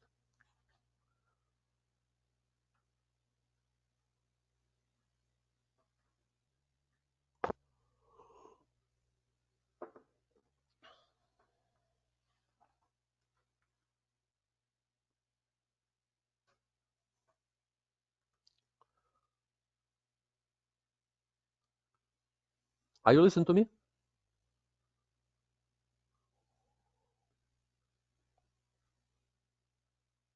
Yes, we were hearing you just fine.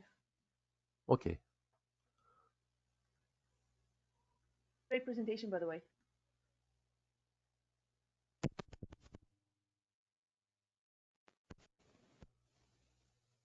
Questions? Yeah. Hi, thank you, Dr. Anton, for your presentation. So, any questions from anyone?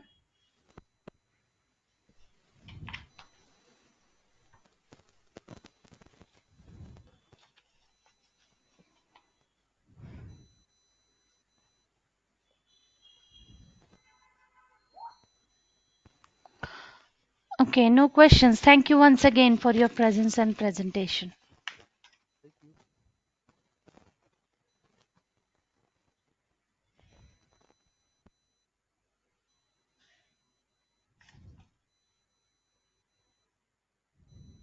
So we move on to our next presentation from Dr. Helena Liebelt from Deggendorf Institute of Technology, Germany.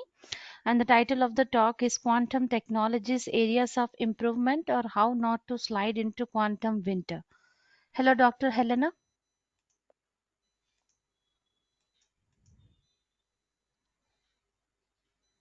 Hello, everybody. Yeah, hi. So you can share your screen with us. Great. So, can you see my screen? Yes, we can able to see that. You can make it a full screen. Can you see that? Yes, it is visible. Is it visible? Excellent. Thank you very much. Well, thank you for having me here today. After the many great presentations focusing on physics aspects presenting your research, my keynote is actually focusing on the overall question on how quantum technologies is evolving and what can be done to prevent us sliding into quantum winter. And what that is, we will discover in the next couple of minutes. So first of all, who am I? Just a quick intro.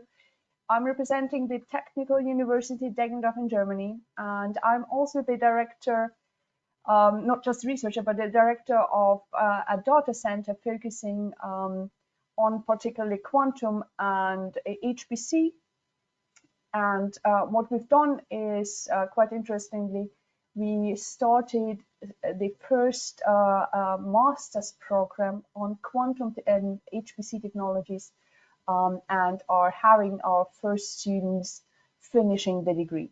And I'm also representing Intel, where I'm leading the quantum business in EMEA. So, all right. So let's go and have a look at what happened in the quantum computing particular industry in the next couple of years. As you can see here, our friends from Gartner have presented us with this hype cycle in 2019. And what you can see that here is, frankly, a steady rise of quantum technologies in the past years. And let us see and explore what that actually means. Doing that, we will first have a look at the good sides of the business and where it takes us.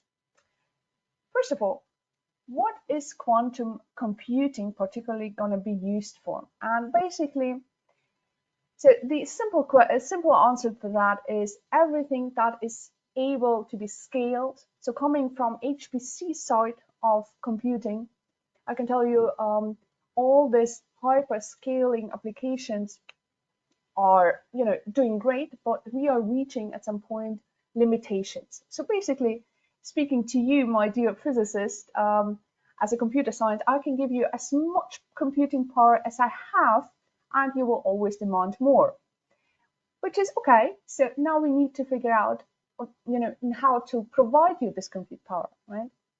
And this, as my predecessors have stated, is when you deal with simulations, you obviously need to do better, right? And simulations obviously are a big part in chemistry materials design. So this is something that we've been doing, for decades, obviously, right? those are the applications who are scaling quite well, which you can distribute among multiple compute units, and we've known how to do that for quite some time now. Medical is another thing. So particularly in COVID situations, a couple of years ago, right, or for some years now, we discovered that medical is a key area where we need to invest more, and we need to speed up development on drug design, basically, right? So with the pressure of COVID-19, we actually discovered that we can, in fact, speed up the development, but then again, there are some limitations on the compute side, and with quantum, we hope we can manage that side better.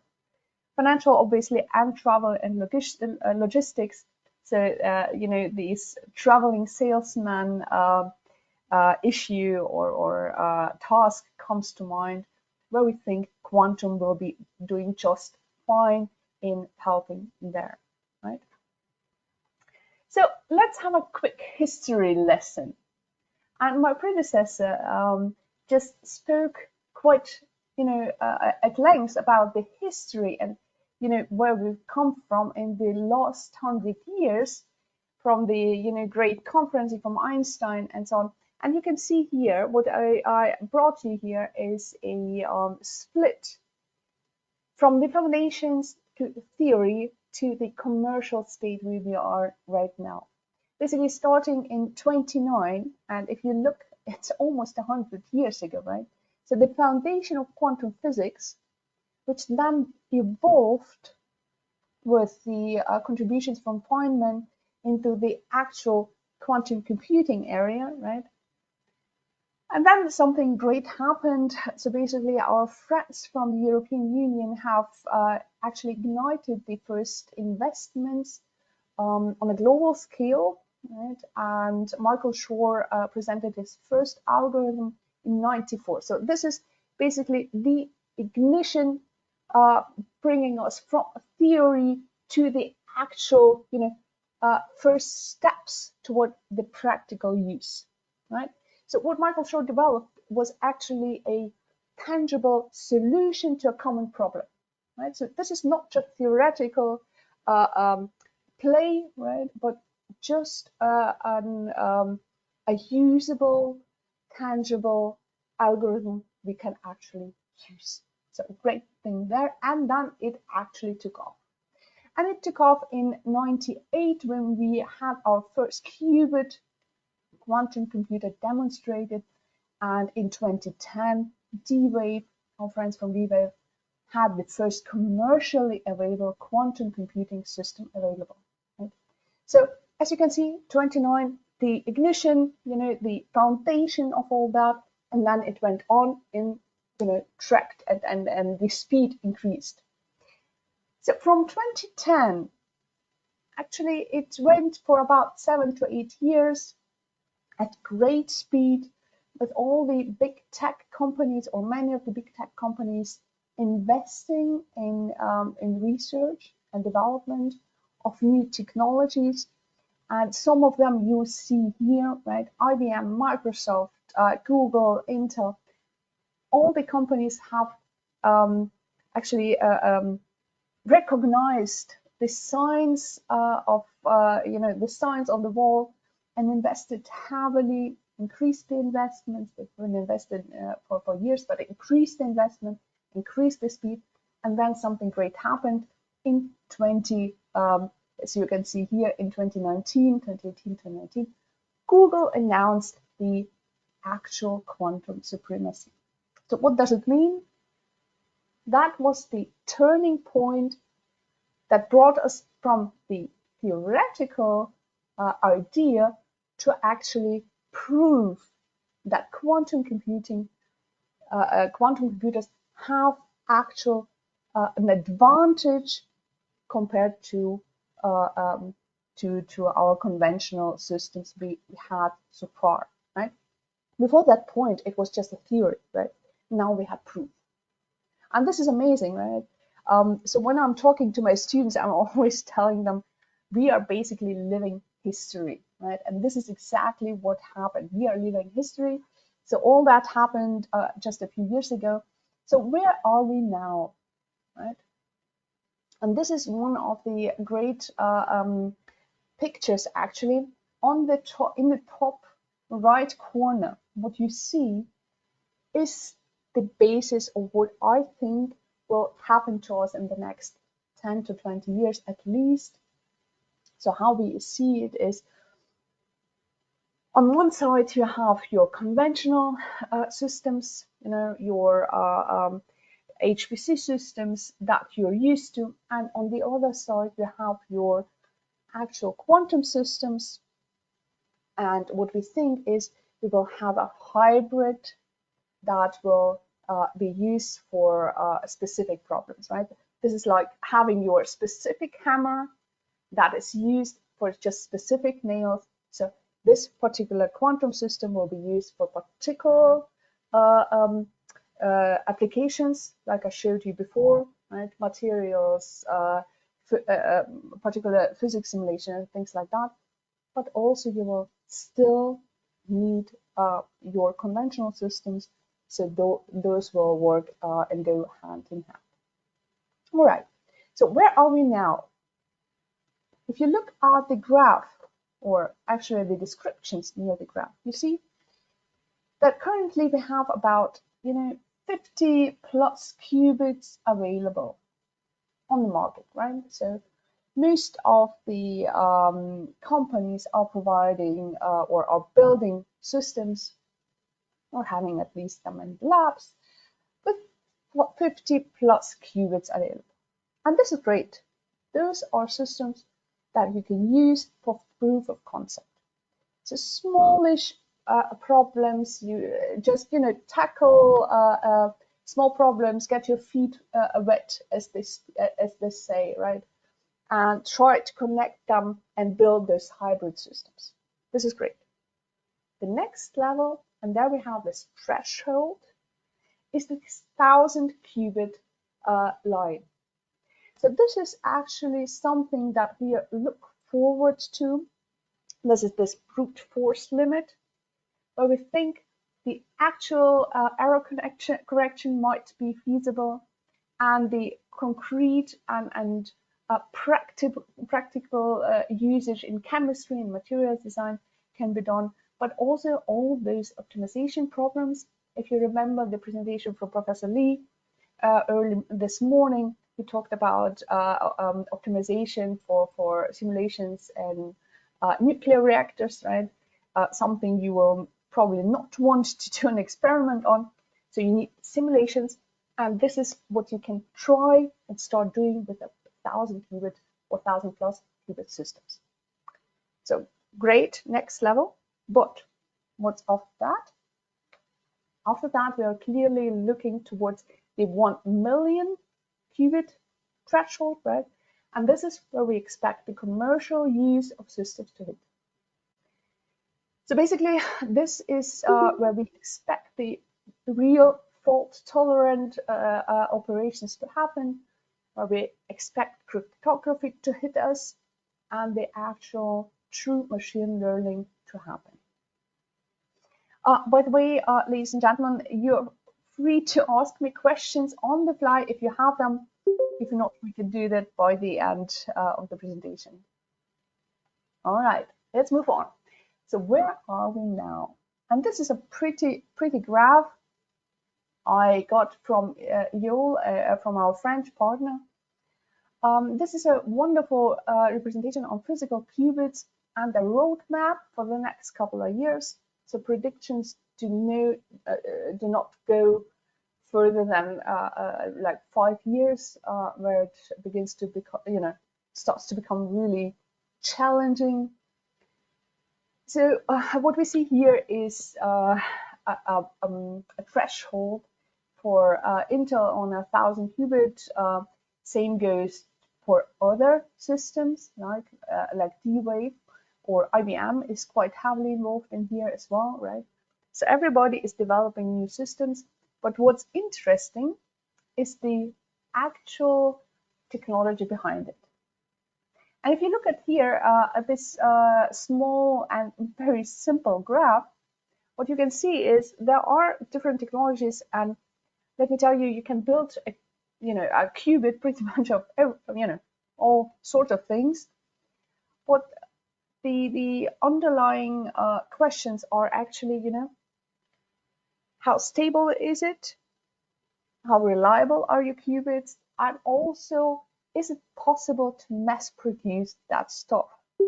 Because frankly, it's not going to help us at all if we are just going to have a system somewhere in the lab and it's working fine, but it's going to stay with just this one system if we cannot reproduce it.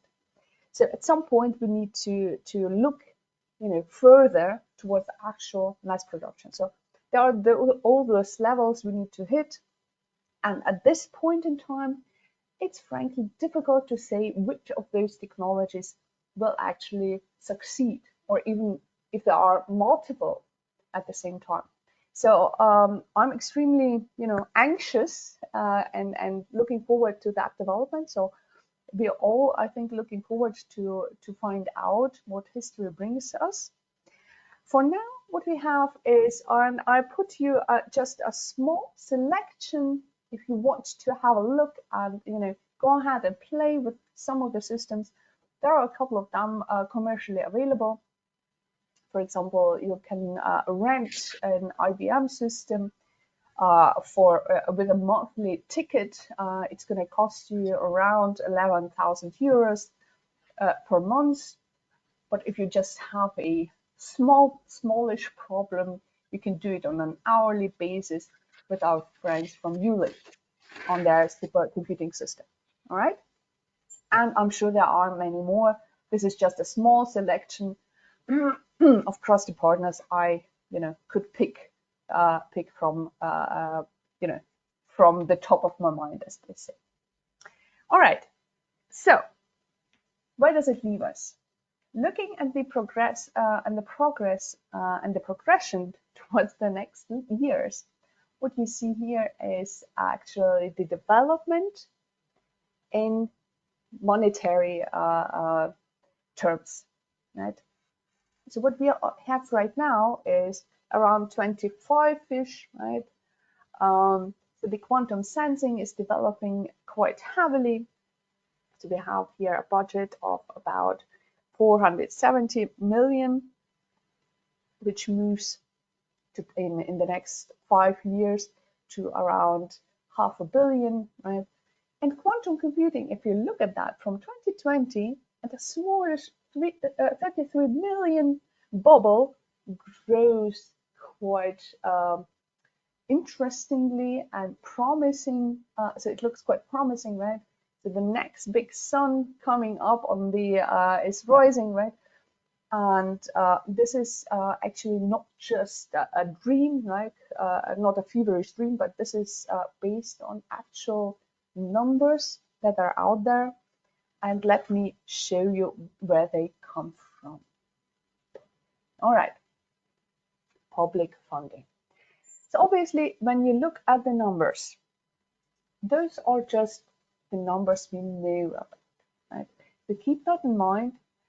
Obviously, government facilities will not communicate freely, at least not in some areas, so the numbers will be significantly higher, but will never find their ways on any slides publicly available.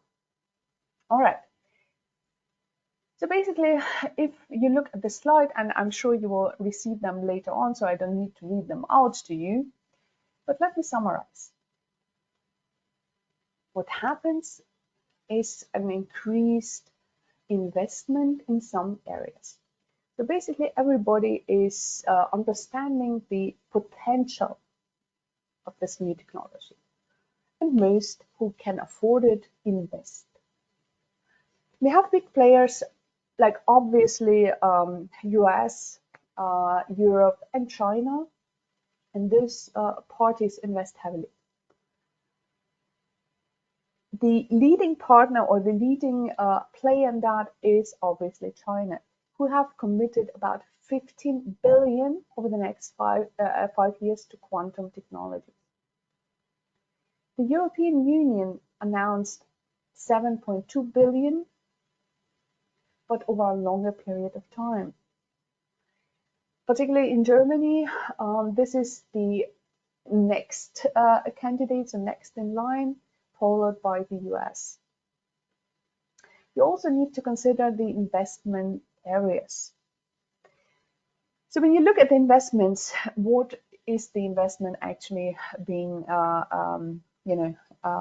focused on? China distributes it evenly on soft and hardware and applications and actually the full stack development, as does the US, mostly focusing on hardware though, right? So they have the big players who are heavily investing in hardware. Europe, on the other hand, is investing in software, in the software layer, right? So particularly if you look, and this is a development we've been seeing in HPC for a long time, obviously, right? This is the kind of similar split towards the actual usage. If you look at the leading codes in HPC, most of them come from Europe, right? So we obviously do have great minds and great skill in developing that. And I frankly am extremely happy that this is being recognized and supported by budgeting and those types. All right. Also, quite an interesting fact: North America is still providing about 40% of the players and over 60% of all startup funding. We're talking about startup funding. Again, we have great investment from the public purse in countries like Finland or Canada, but the startup community is looking quite differently, and this is not a surprise to anybody. Actually, when I tell you, 60% of all startups are located in North America, right? So this is actually just mirroring the realities in other areas as well. All right, so this is a split, and again, remember what I told you a couple of minutes ago. This is just the public funding we know about, and there obviously is additional budget for other things that is not being included in here. All right, so as you can see, many players are included. Some areas are not heavily involved yet, like South America or Africa. The African countries, some of them are picking up. Particularly, let me tell you, the investment in software skills or in skilled labor is increasing. I told you before that we started this wonderful master's program, which is open worldwide. So we're basically, we're basically open and looking for the best and brightest. My best students, funnily, come from the African continent. So there is great skill, and those people are spreading, are moving around. So let's see how this develops. And I'm looking forward to seeing some investment on the African continent itself in the next years as well. So let's see how this plays out when my students go back. All right. So this is just the quantum technology startup investment. As you can see, is heavily increasing, is steadily rising, but this just confirms what I told you just before. Now let's go to the bad, right? So we just heard about the good developments, all the technology, all the wonderful news, but what is going bad? What is happening? And then we have the startup market, the competitive threat, and the actual missing pieces. All right, let's have a look.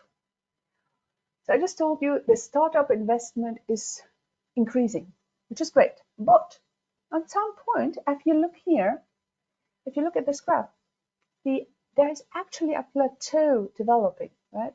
So the number of startups is plateauing, right? So even though we have increased investment, the number of actual parties is plateauing, which can be a sign of an unhealthy development at some point, right?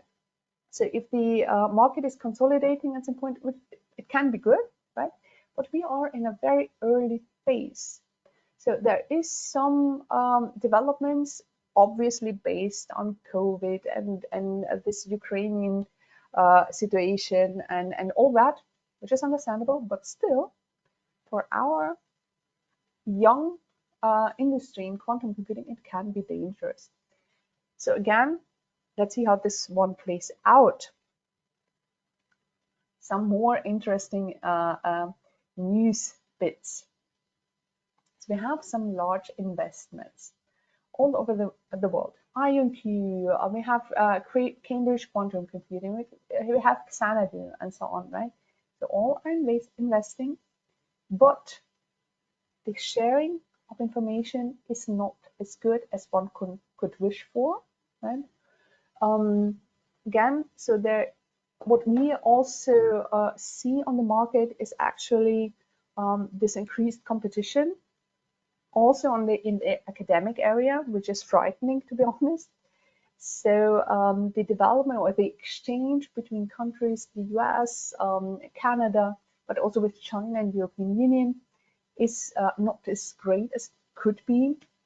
So we see some significant announcements, but this is not followed up on announcement from the research area. So announcement from funding, yes. Academic outcome, not so much. Okay, so what is also on the front of challenges? We obviously have developments on the quantum chip, and everybody's talking about that, right? But if you look at the quantum computing, even the tiny picture I showed you before, right, on this hybrid system, basically the system of the conventional and quantum, the picture representing quantum is just the cooling, right? This is all the control electronics. The quantum chip itself is just actually quite tiny, but the control electronics is huge. And this whole apparatus, right? So basically, you need to cool it down further than it's, to a further degree than its temperature than it's out in space. So obviously, you need a cooling apparatus to do so. To make it more conventionally usable, you need to look at the control electronics. You need to include it, integrate it, minimize it, and optimize it, which is a huge task in itself, right? So basically, reduce this huge tower, this huge cooling tower, and all that is, built around them to a sizable system we have now. And I'm going to show you a picture later on how this is actually progressing. Compilers and runtimes, obviously, same goes for applications algorithms. So basically, when I go up on stage and show you a nice and shiny new CPU or other piece of equipment, you're not going to run and buy it just because it's new and shiny. You're only going to buy it and use it because it gives you some more advantages, right? Some new specific task it can perform faster or more efficiently, right? And this is where applications come actually into effect, right? So basically, when you have a new piece of equipment and can't use it for any software, and software does not run on it, it's basically a very expensive doorstop, right? So you need to adapt your applications to this new equipment. And this is a huge task. This is humongous, right? So basically, the actual danger and the hype we are experiencing now is the rise in the development of the hardware parts being quicker than the application side, right? So basically, we are not ready yet. So what I'm showing you is this whole set of challenges, and basically we have challenges on each level we need to overcome. All right, so this was just the bad. Now come to the ugly. Stay with me for another minute. So the ugliest thing is actually the talent gap, right? So I showed you just this bright new future, right? Funding left and right, and new technologies coming up, and everything is wonderful. But who's going to do it? And this is actually the big question. We are missing out on skilled labor. So I'm probably one of the very few computer scientists in this forum with all you brilliant physicists. And this actually represents the reality in all the data centers and computing centers all over the world. Basically, those are being managed by physicists and mathematicians. What we need now is somebody who can translate the physics into the computing world. And this is a huge task. It's not self-explaining as you might think it is. So it needs some specific skills that are frankly missing on the market. And this is a huge danger to the whole development, to the whole industry, quantum computing industry, I mean. Because, if you have nobody or not enough personnel to manage that, not enough bright minds to think further, to develop it further, it has actually the potential to shrink, to plateau, to shrink, and actually fail. And if you look at the right side, it's a summary from end of last year. You have about 7 universities doing actual groups and actual courses on that, right? So there is definitely some room for improvement in that. But, there is another way, obviously.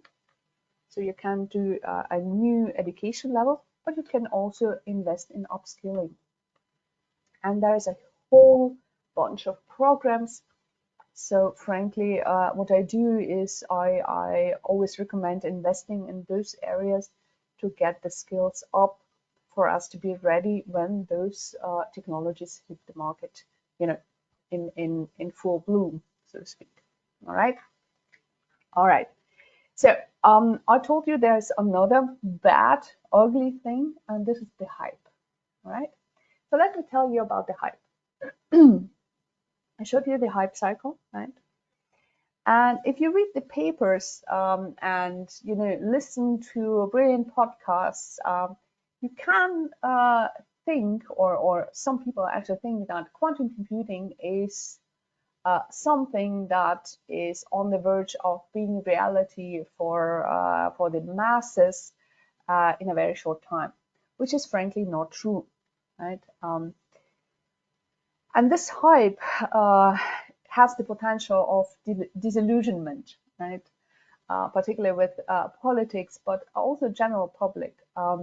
So what I'm actually pleading towards is bringing it to a realistic level in stating that, yes, quantum computing has great potential.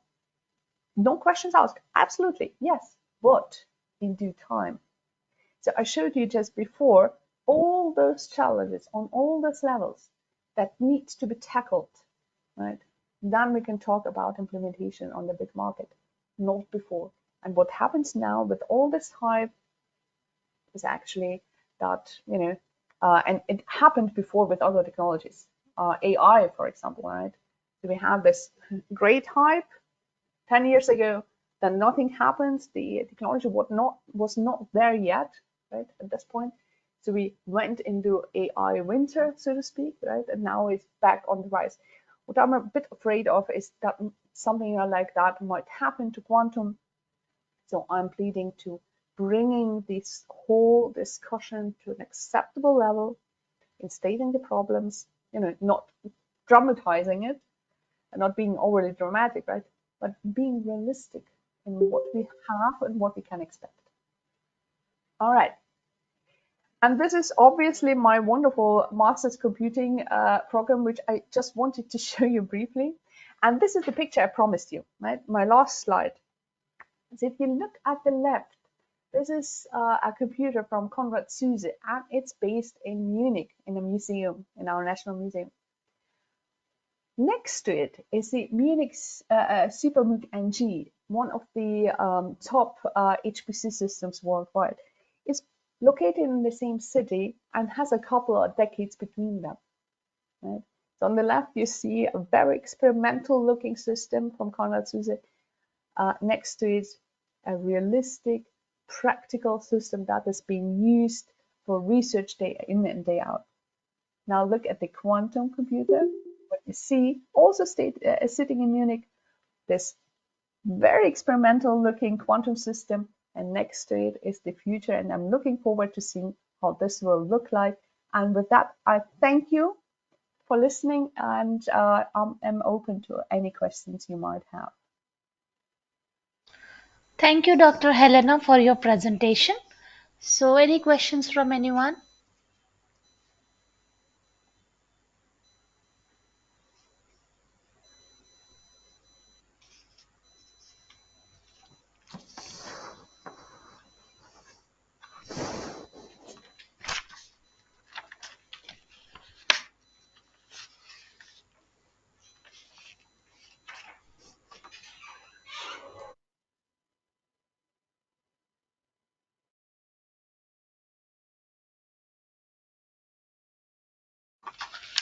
Okay, I think no questions. Thank you once again from your presence and presentation.